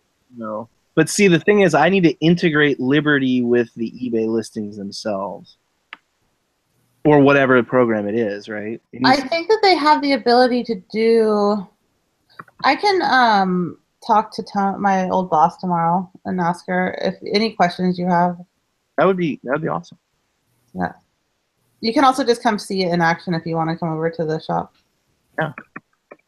Her shop? Or my shop is above her shop. Oh, cool. That's really cool. That's really cool. Yeah. So, there's that. Convenient. Is she your landlord? No. Okay. I don't know. She is family. So the guy who owns my building, he donates all the money to charity, and it's kind of hard to get into the building. The space I had was empty for 10 years. What? Wow. And I pay so little that someone was like, "This isn't real. This seems too good to be true." And I was like, "Yeah, because he wasn't." Yeah, your rental rate is drool worthy. Yeah, and that's basically because the guy just donates anything he gets there to charity it's a tax deduction building basically for him. That's amazing. Mine is not. Mine is an income property. Yeah. So mine is not, and that means that it's impossible. Like you have to know someone to get into that building, right? Yeah. The good part about the building that I'm in is I can sublease any part of it at any time. That's amazing. And it's a primo location. You know, it's The walk score is 97. Oh shush. It's not hard to sell wood. It's just Well, you know, in like 2 weeks, you should come down and check it out. I will. Kayla, what are you doing? I just cleaned off my desk. She just did this. Oh. She just did this. All of it in the fucking garbage. Done. I was organizing and sorting clothes, and then I came in here and sat down, and I'm like, I'm done. Just I done. started moving stuff at like 7 o'clock this morning and ended at like almost 7 o'clock tonight. And I'm so out of shape. It's really pitiful. I really have to start going to it. Really, what it made me realize is that I need to start going to the gym or like having an exercise routine that is useful because good Lord, I feel feeble right now. Do you have stairs in your new I think like once you get into the office space it's gonna be different. You're gonna move a lot more. Yeah, that's true. That's true. That's true. Yeah, it's cool because it's like a 3-part inventory processing system. Like the building in itself was perfect for the inventory processing system that I kind of had in my brain. And yeah, so photography's in one room, shipping's in one room, inventory's in one room, intake's in another room. So yeah, I should be moving around more. I mean, I should just generally be moving around more. It's good in mind too. Exercise, like the most productive times in my life were probably the times that I was getting a lot of exercise, like more exercise than Yeah. I keep saying I'm gonna exercise. well, I think Just keep saying it. I think having, accountability kind of partners and those kind of things are kind of interesting, the concept, but I don't know. It's not your priority. I mean, you're in the middle of something that's taking up a lot of your time and your effort. And I mean, you could fit it in probably, as could I, but it's like, it's a priority thing, right? Yeah, I mean I don't want to lose weight or I'll stop eating like I'll stop eating like chocolate cake every day before I'll go exercise. No, it's not about losing weight. It's about being like mentally and physically fit. Yeah. Yeah. And I move around so much. Like I look at my little watch at the end of the day and I'm like, yeah, I exercised today. I just need to go to the gym. Your little watch? It's such a mood enhancer. You know, when you're done with an intense workout, you feel so much better. You have a certain level of clarity and lack of fogginess. Or the opposite, if you're just way jacked. You get all that plaque out of your neck. It gets shot. All that plaque gets shot up into your brain. You know what I feel super clear after? Like a really good chocolate cake. Chocolate cake, or like when I get my hair washed, or like my nails done, or like really, interesting. Yeah, I go to the hair salon once a week. I go really? tomorrow morning, actually. The last time I got my hair cut was in April. Of That's terrible. Wow. I actually think it's like, how women used to go to the hair salon and get their hair set like once a week and like back in like the 50s and stuff? Yeah. I think that should come back because it's like therapy when you go to the hair salon. You know everyone. It's like a little, we don't have those community settings anymore. Exactly. And I think that's part, like, it's definitely, I mean, we like it. It's it's kind of like it's required for a positive state of mind, but having circles of positive people, you can build. I mean, this circle of people that are chatting right now, it's kind of like being in a barber shop almost, and or at a bar or something, but modern day. Yeah, modern day. I don't have to smell Jacob's breath or anything, so that's good. Don't blame you. I have to, and that's suffering enough for everyone. Oh my god, are you serious? One of the listings I changed just sold. No. Yay! Wow. Oh, did it really? Are you kidding? I'm not kidding you. Look, Wow. that Pendleton shirt that we were looking at, it's right here. It just sold. Oh my god. So that happened. A similar thing happened when you did that with the Amiga console. You had it listed at like 100, 200, and we're like, put that up for $3. Oh yeah, the other day, so I bought this really rare, silly video game console. I wanted to sell it fast because I was trying to meet my sales goal for the day. I listed it for $199. This guy offered me $110. I declined it, changed the price to $299, and it sold in 5 minutes. It did? It sold? Right after the show, yeah. Jake, Oh Jake my was, God. Wow. Jake was hanging out after the show. Very strange. eBay is really, really strange. The way it works is just unfathomable. It's just so peculiar. Okay, look, I really do want to know what the red door, blue door thing is. I'm not gonna lie. I want to know why some doors are red and why. What the hell is the door for anyway? Well, the door is an entrance to your store, right? So, like, you click the door and it takes you to your store, right? Yeah. So it is a door. Level. But why does it change color? That is, I think they do it just to fuck with us. Hot, cold, in, out. Wait. Hold on a second. Hold on. And it Are you changes. telling me? Oh, mine's blue right now. Sometimes it will be red. I've noticed that. I thought it was always red, but right now No. it's blue, and I like Mine blue. is also blue. Let me see what color mine is. Probably red because eBay hates me. Mine is blue. Mine is blue. Is it a daytime, nighttime thing? You No. Kayla's is red. No, No. mine is blue. So Wait. all three of ours are blue. And Jacob's, is yours blue? Mine is blue. Maybe it's a daytime, nighttime No, thing. it's not. It's not. Are you positive? How much time have you dedicated to the discovery? Have you guys not been in any eBay community? Because there are whole conspiracy theories about the red door, blue door. Dude, I don't read anything about eBay. Look at my eBay listing. Kayla, go ahead. Kayla's PIing the shit out of this. No, she's pissed that I'm even talking about it. No, I'm not pissed about it.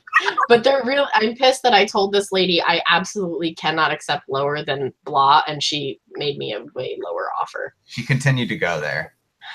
Well, she is red door, blue dooring you. She must have a red door right now. Because no, the people on the eBay board swear that if you have one, it means that your lights are off and that eBay is hiding your listings. And if you have the other one, but it changes. Some people are like, oh, if you have a blue door, it's bad. If you have a red door, it's bad.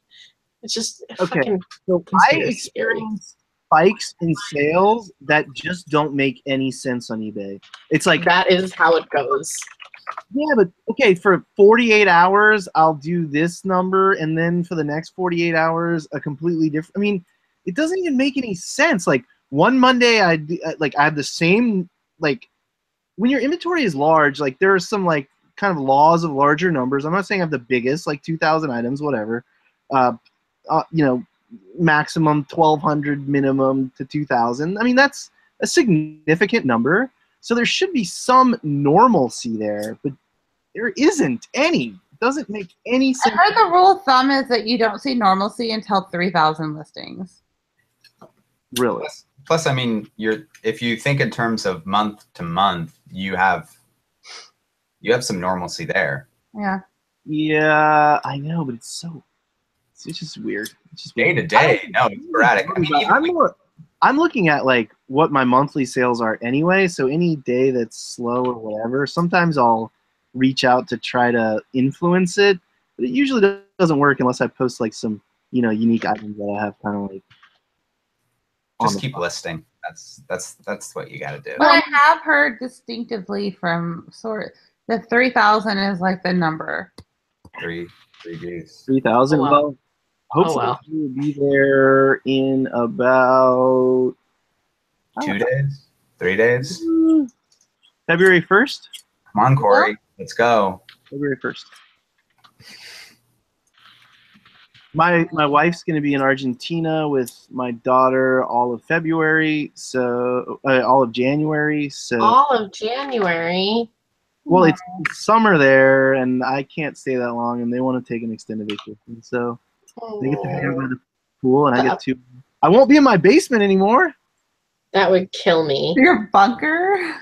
Well, I'm going to go meet them in Argentina. Oh, you're gonna spend a little time there.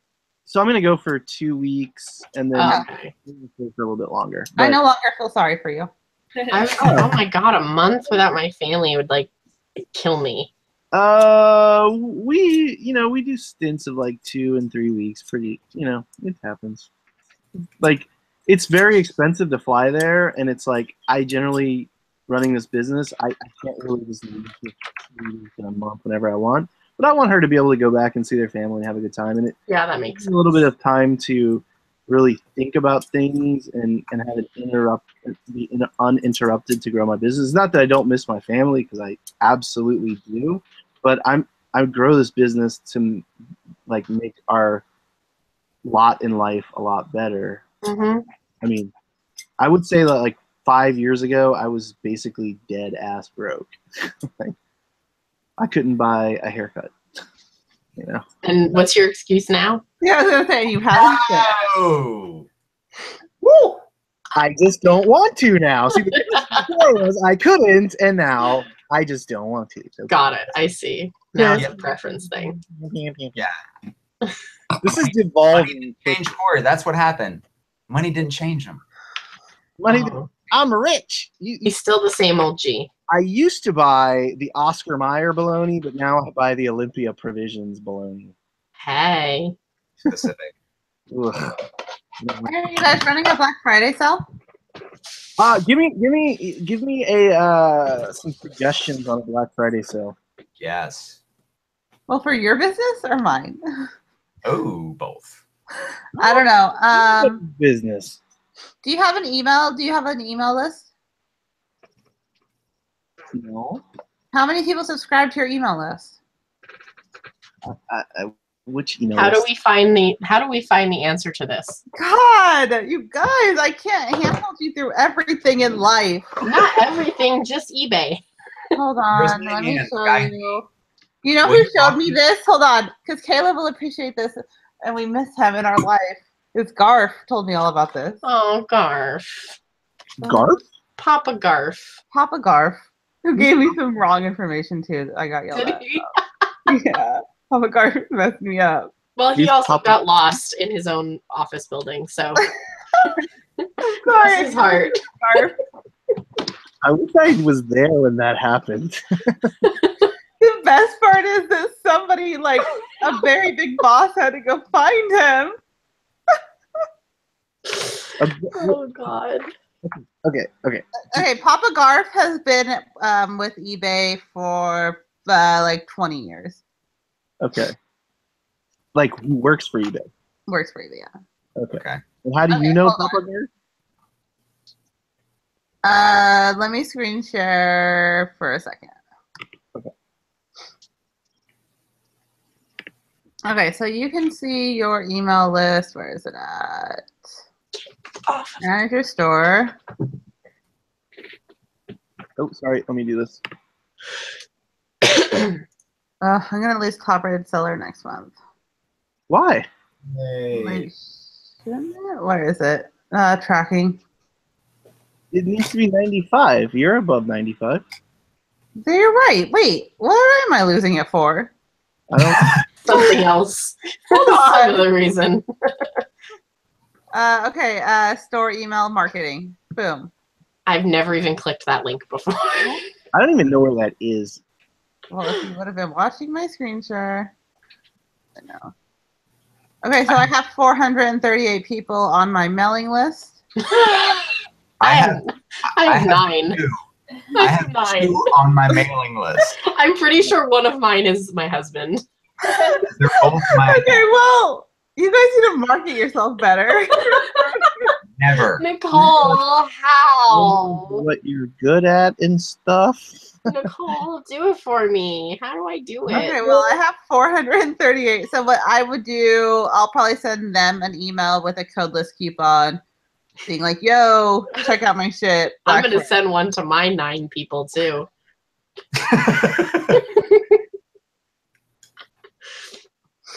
Well, One of my subscribers is Happy Grandma B.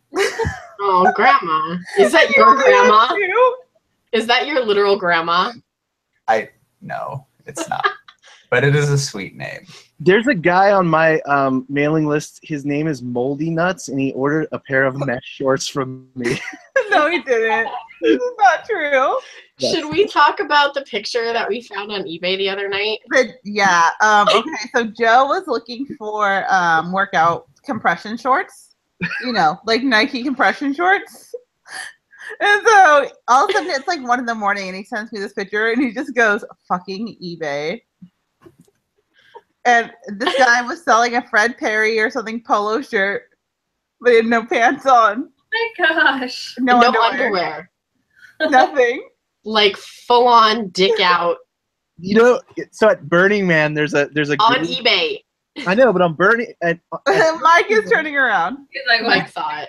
At Burning Man, there's a group of like old dudes who walk around with only T-shirts on. They call them shirt cockers.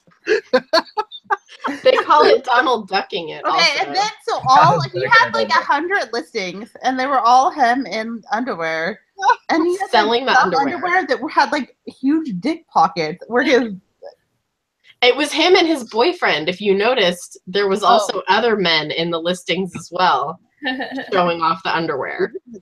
They had, Look, Sky pays well. they That's just had all I'm gonna say.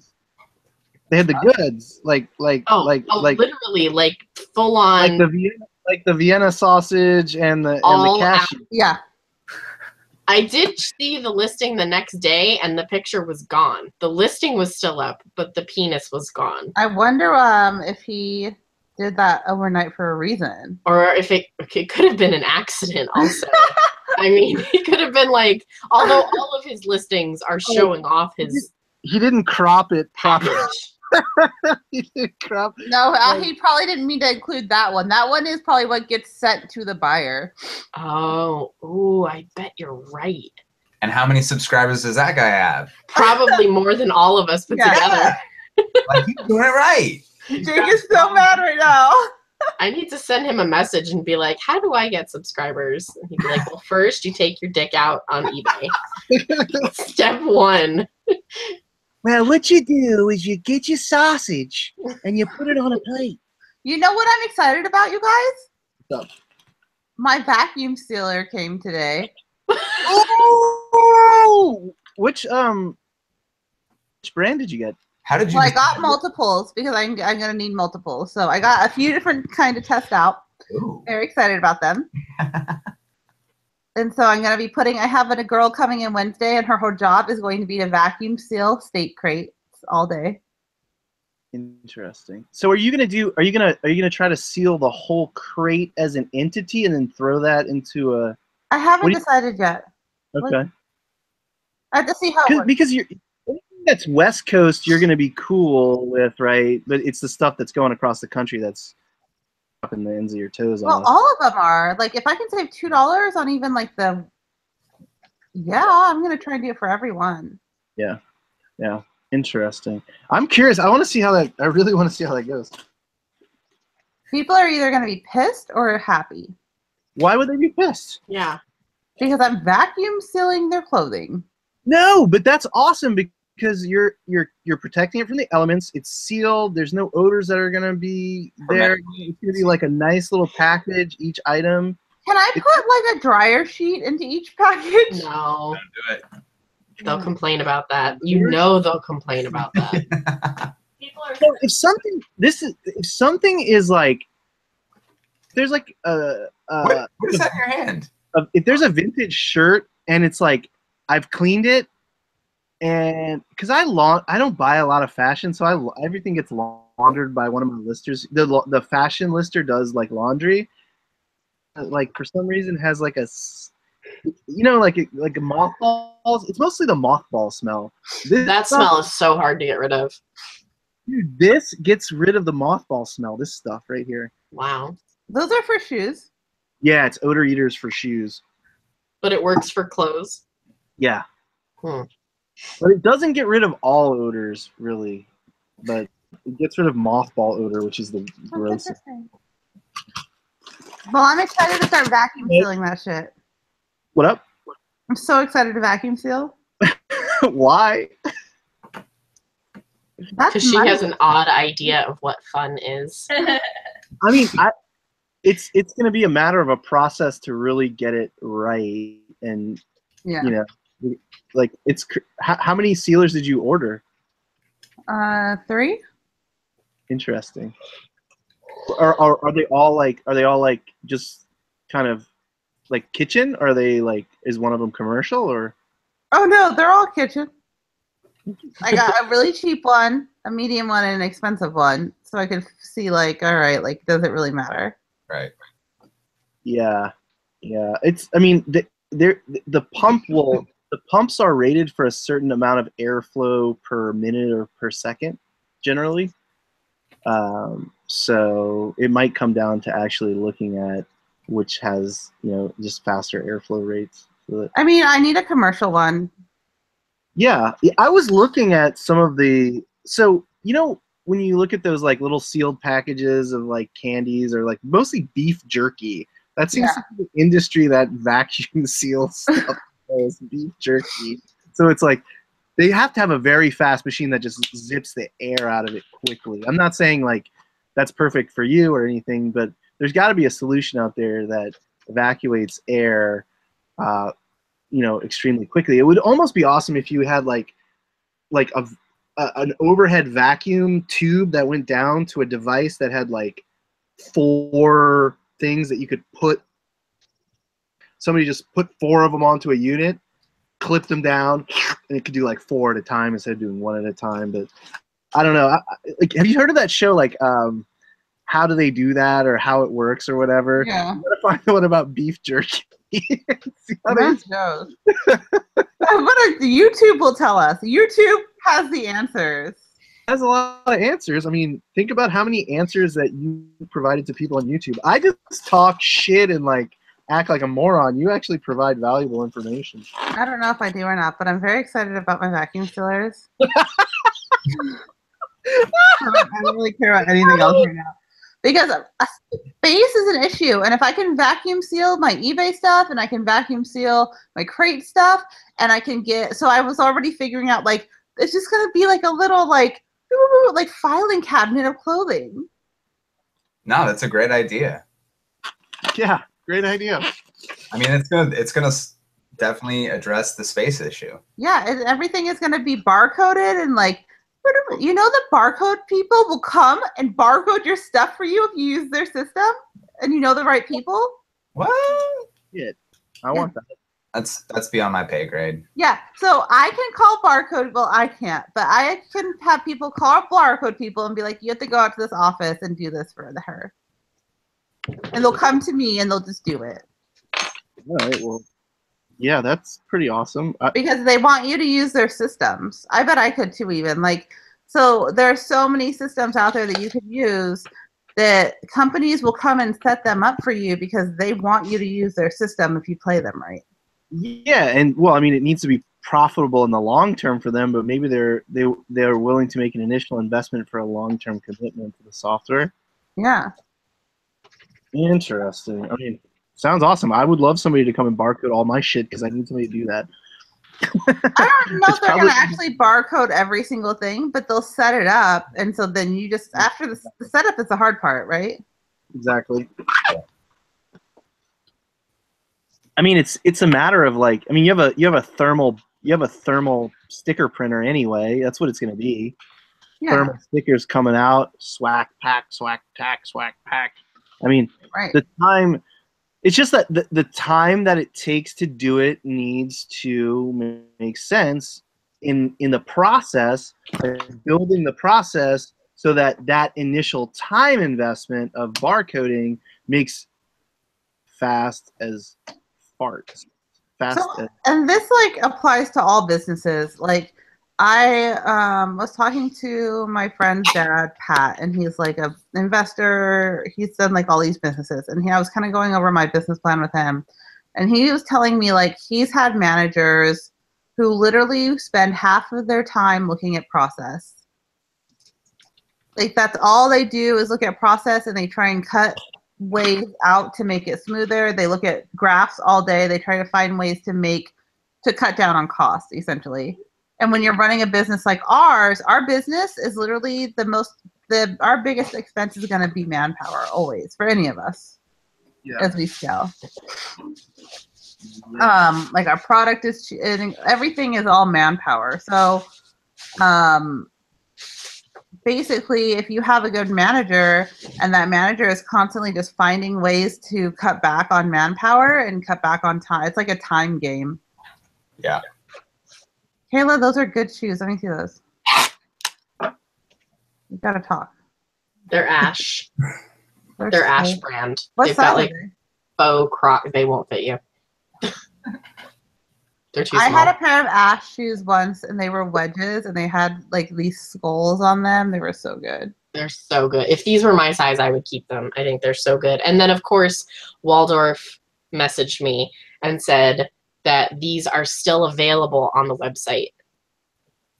So. I love those. Maybe I won't. They're like $300 shoes.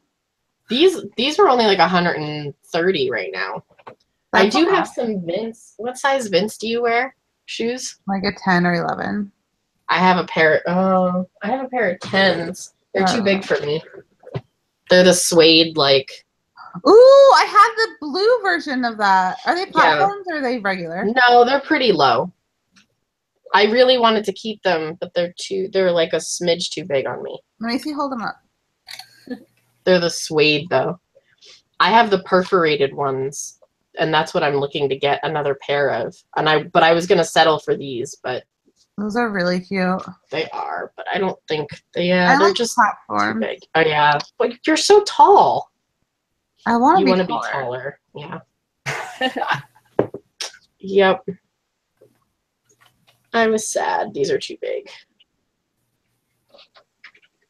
We can't hear you, Corey. We can't hear you. You're muted. You're funny though, with your hand symbols.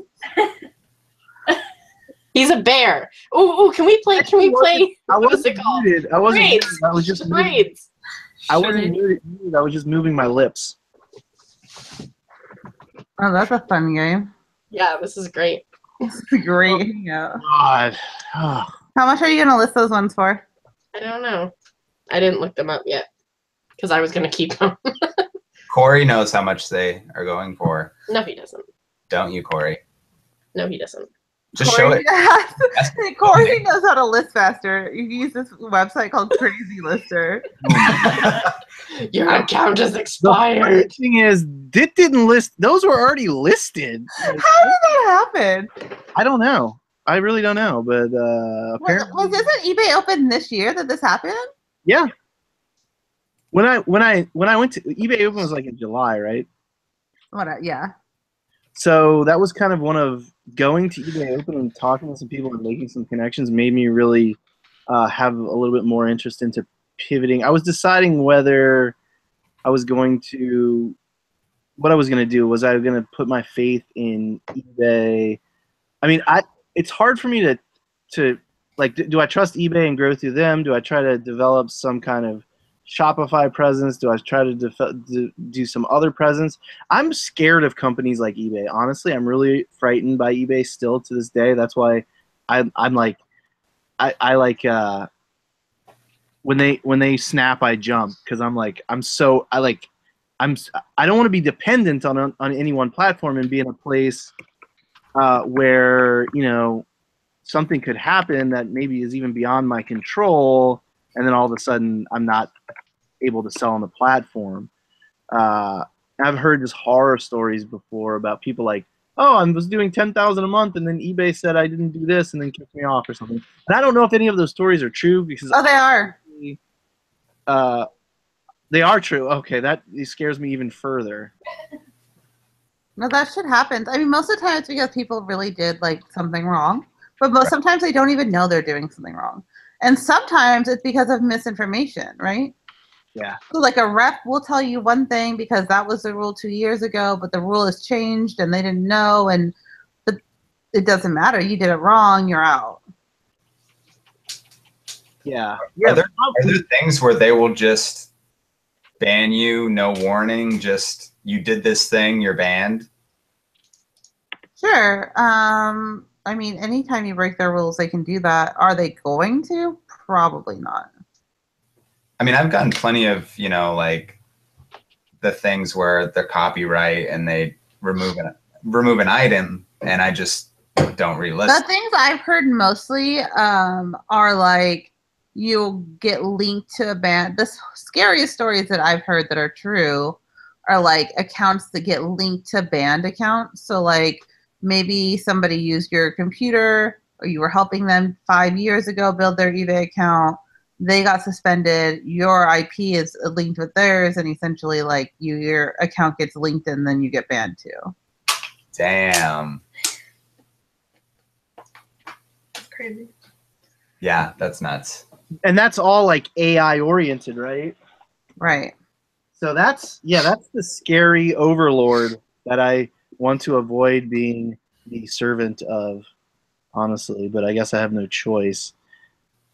But I think for the most part, like, if you keep your hands clean, you're not gonna. I mean, how often do we hear we're in a huge community? When was the last time you heard of someone getting banned on eBay? The hustle bee banning. It was his fault, though. I know.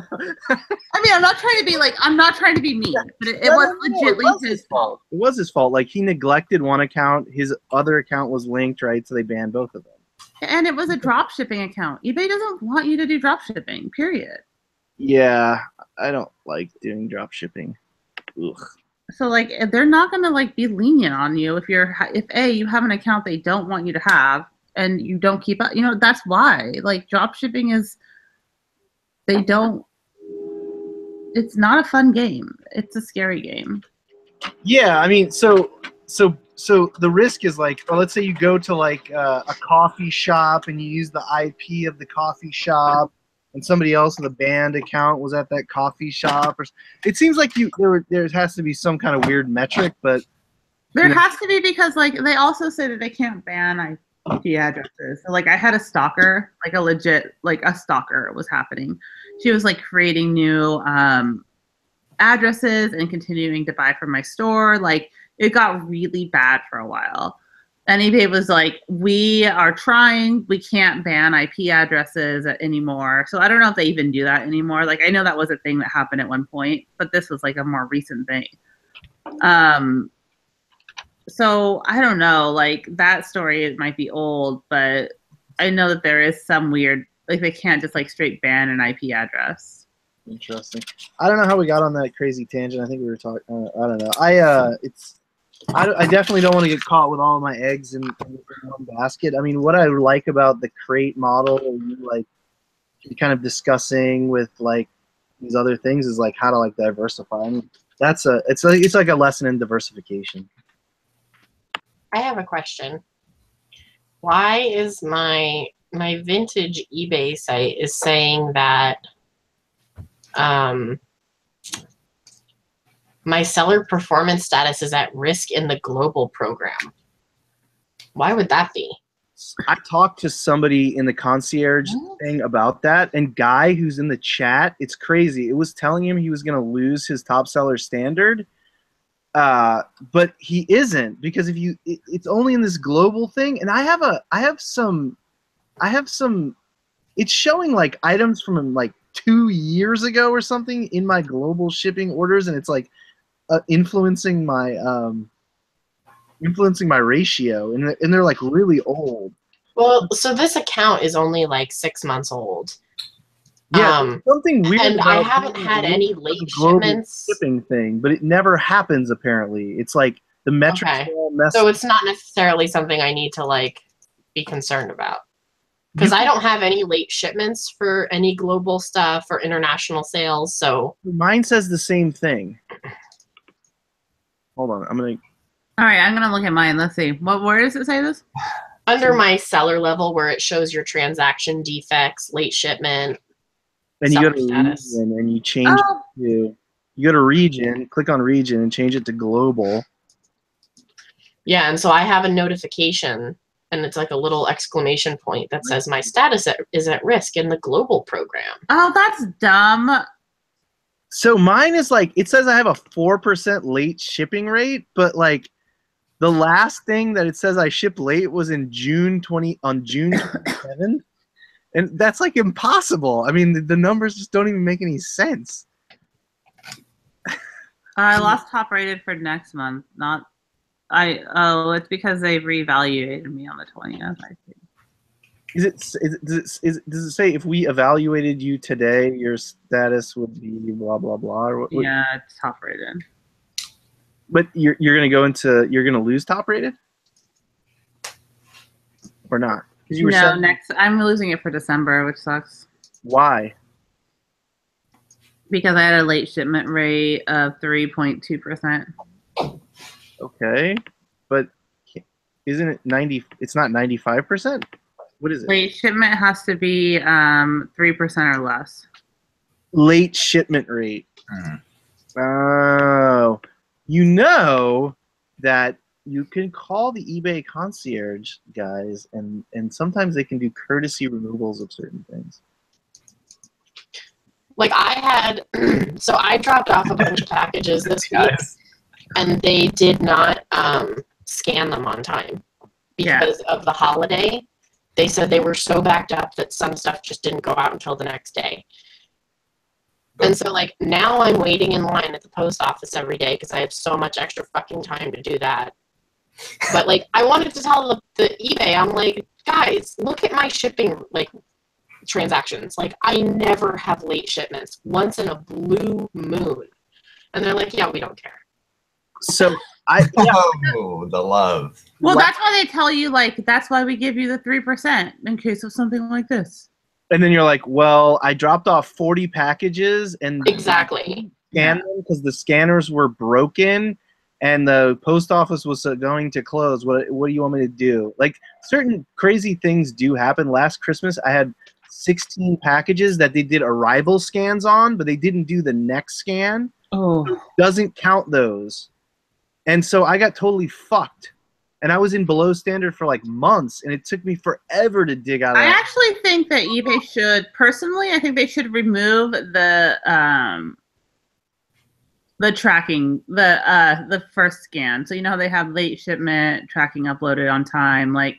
Does it arrive on time? That's what I think. Right. Does it arrive on time? Does it meet your requirements of when it is delivered? Really? That's really all that should matter. I think all this other stuff is done because what if I was doing something like, okay, what if I was like, shoot, this is first class. I shipped it a day late, but I upgraded my customer to priority to make up for it. Like, I still took care of my customer. My customer is still happy. It's still getting there on time. Yeah. And I had a life crisis, so I was still taking, you know what I mean? Like, as long as you take care of your customer, that's all eBay should care about. I think you should also get, like, a credit of sorts if you ship same day when you have a 1-day handling, or if you ship within 1 day and you have a 2-day. Like, if you ship before you're supposed to ship, I think they should, like, knock half a point off. Like, give me a little credit for shipping same day when I'm not even supposed to. Like, I went above and beyond because I'm such a nice person. You want gold stars next to your name on the board. Please.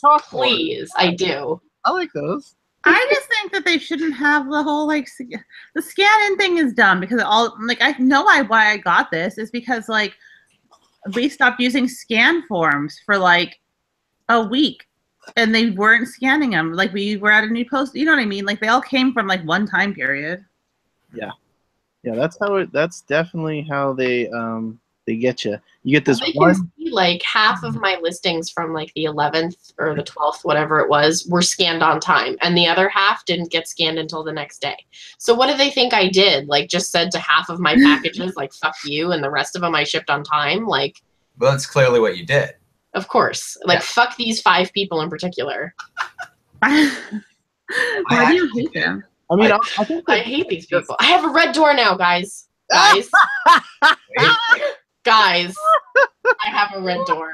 Okay, let's see. Are you going to get a sell? Everybody in the chat, look at your eBay store and see if you have a red door or a blue door and say, Mine is still blue. Mine is still Okay, I wonder if it means like somebody's in your store. Ooh. Okay, I'm gonna go in somebody's store and see if your door changes colors.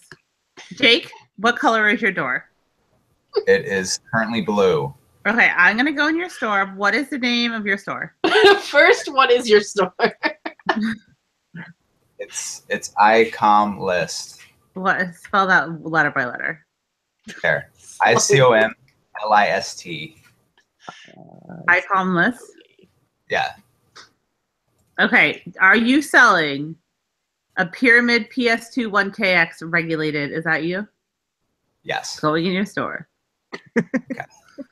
You're in it? Are you in the store? Can you feel? Can you feel her? Is she in yet? I'm I don't visiting know if I'm in the Portland. store yet. Eclectic. No, still blue. Still blue. I wonder if I put something in my cart if it changes colors. I'm gonna put this Okay. airsoft pistol pair into my cart. Okay. She needs one. Hey, good choice. Good choice. Talking There are about 2 people guns, watching like, this. got none? What you think? I sold them all? Okay, refresh. Okay. Mine is blue again now. No. Mine Okay. changed while we were talking.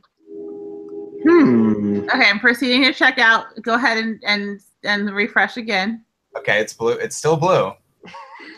We're gonna figure this out. We're gonna walk through this until we figure it out. Still blue. Okay, I got nothing. Nothing. I think you just need to buy it. So I try don't to want airsoft pistol for $51. Okay. Oh, I do want this bag though. Thank you. Whoa. Oh, and eBay just said congratulations to me, like I won a prize, but they start giving me 4% off. 4% off? That sounds amazing. They're giving me a 4% cash back. But then where'd the bag go? Hold on. What bag? Show her the bag.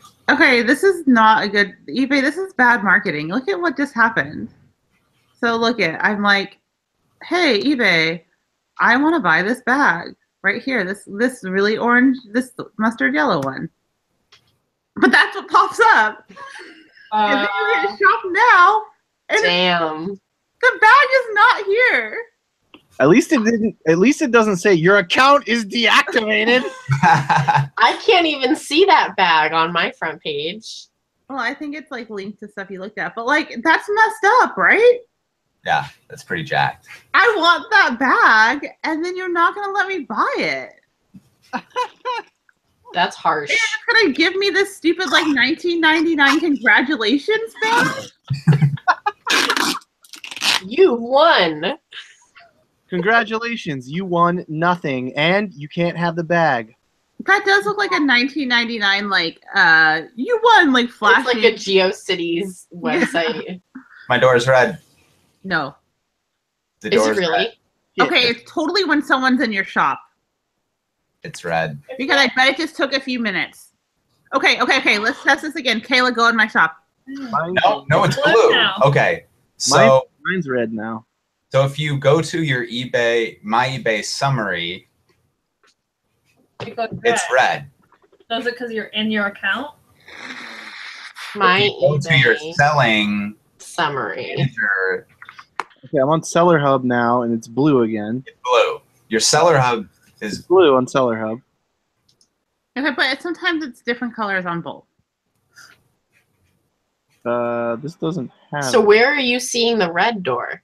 so if you go to at the top bar, if you go to my eBay and you go to summary, Right. door's red. Is it red? Yeah. Okay, now go to the my eBay, go to selling. Right. So- That's blue. But like Oh, Kayla, you saw it turn red and blue on your main I hub. did. Yes. But why is it red there? That's weird. So it's red there, and then when you go to selling, It means eBay nothing. seller hub is blue. I'm sure of it. Why is it like the weirdest door ever, too? Is it like a portal to another dimension? It's a portal to your store. If you click it, it takes you to your store. My store is like another dimension. I have to know. I am so stoked, by the way. A lady from Portland bought 5 things from my vintage store today. Oh, Nice. You want me to hand deliver them? She kind of lowballed me a little bit, but then she kept adding more things. So she's the one that was like, it was a $60 item. I was like, I'll take 40. She's like 25. I was like, I'll take 40. Then she said 35. And I'm like, listen, okay. I could nickel and dime myself here, but she's buying 5 things. Like, I'll just take it. Yeah. So she spent like Bullish. $150. That happened to me Take the today, money. and I just declined the 35. It was the exact same thing. I wanted 40 for it, and they kept sending me 35, and I was like, nope. So I just declined it, and then they paid 40. Yeah, I didn't want to risk her canceling her whole order. And it really, like, I'm making so much on this order. It's from this big wholesale lot that I bought, everything that she has, and I've already paid that all off.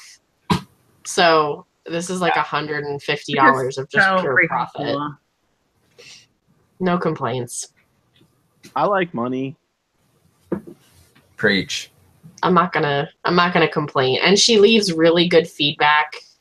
Like I checked into her to make sure she wasn't some crazy person. Like, Yeah. You love checking into people. oh, I check almost everybody that makes an offer that I feel is like fishy. I love looking at feedback. You left love for looking others. at our offers. Yeah. We will send in our little group chat, like we'll be like, look at this offer. And then Kayla will be like, they leave negative feedback, don't let them buy it. Don't do it. Within Don't like take it. 10 seconds, I go to I have it bookmarked. I have the feedback page bookmarked on my phone, so I can just plug the name in and look. And I'm like, no, there's something wrong here. They're a weirdo. But then Erica doesn't listen to us anyway. So Well, and then that's her own fault because she got, so this is like our friend Erica. Erica's never going to watch this. So she doesn't watch anything. She had this lady send her like 10 emails in a row about this. Was it like a Harley shirt or something? that was like a vintage wrestling shirt. And then she still took the lady's offer like a dummy. And of course, the lady immediately messages her like, when is this going to ship? Or some like crazy. She's like, well, I have this before X day. It says that you're not going to ship it until X day, and I want it. And then I go and look, and like all the feedback she leaves is negative. It's like all negative feedback. I'm like, you played yourself. We told her not to do that. She's like, I shouldn't have taken that offer. Yeah, I know. We told you not to. I don't like that. This is why you need friends in the business who will tell you how to run your business for you. And if you don't listen, it's your own fault. Then we will openly mock you. Yeah, while teaching you how to run your business. Exactly. We're not good friends. We are the best friends, actually. Yeah, it's like having 2 sisters who throw rocks at you all day.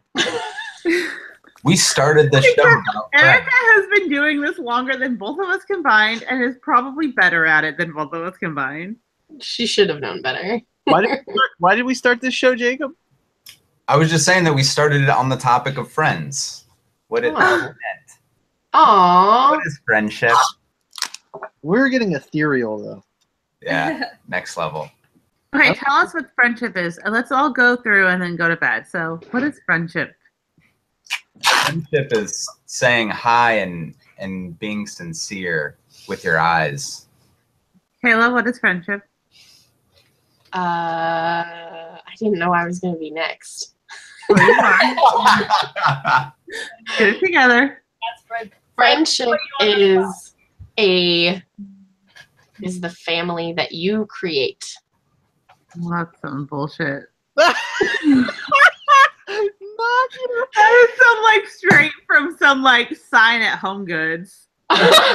You're just mad because I came up with the best answer. I think I saw that sign at Home Goods today, Kayla. I went there actually. Damn. Right next to the girl boss and the you can do it sign.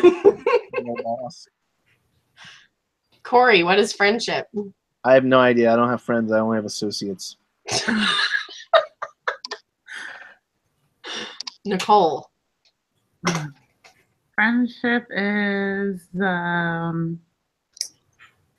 Friendship is being able to say "fuck you." You have your middle Another finger human. right now. Technically, her middle finger is Yeah, this is like unconsciously. Friendship. Why am I even so angry right now? We're having a nice discussion about Friendship is the people that you can hate other people with. Look at Mike back there. What does he want? Mike, what is friendship? Mike, what is friendship? A loving wife. that was worse. Somebody wants to go upstairs. He didn't hear all the like bitchiness between all of us. He thought this was all like sweet and nice time. He didn't know. I'm watching. All right, folks. Lovely to see all of you. I'm going to stop the broadcast here at the moment. Thanks for everybody who watched this ridiculous miasma of miasmatory jelly, and the jelly shall flow. Sayonara. Sign off.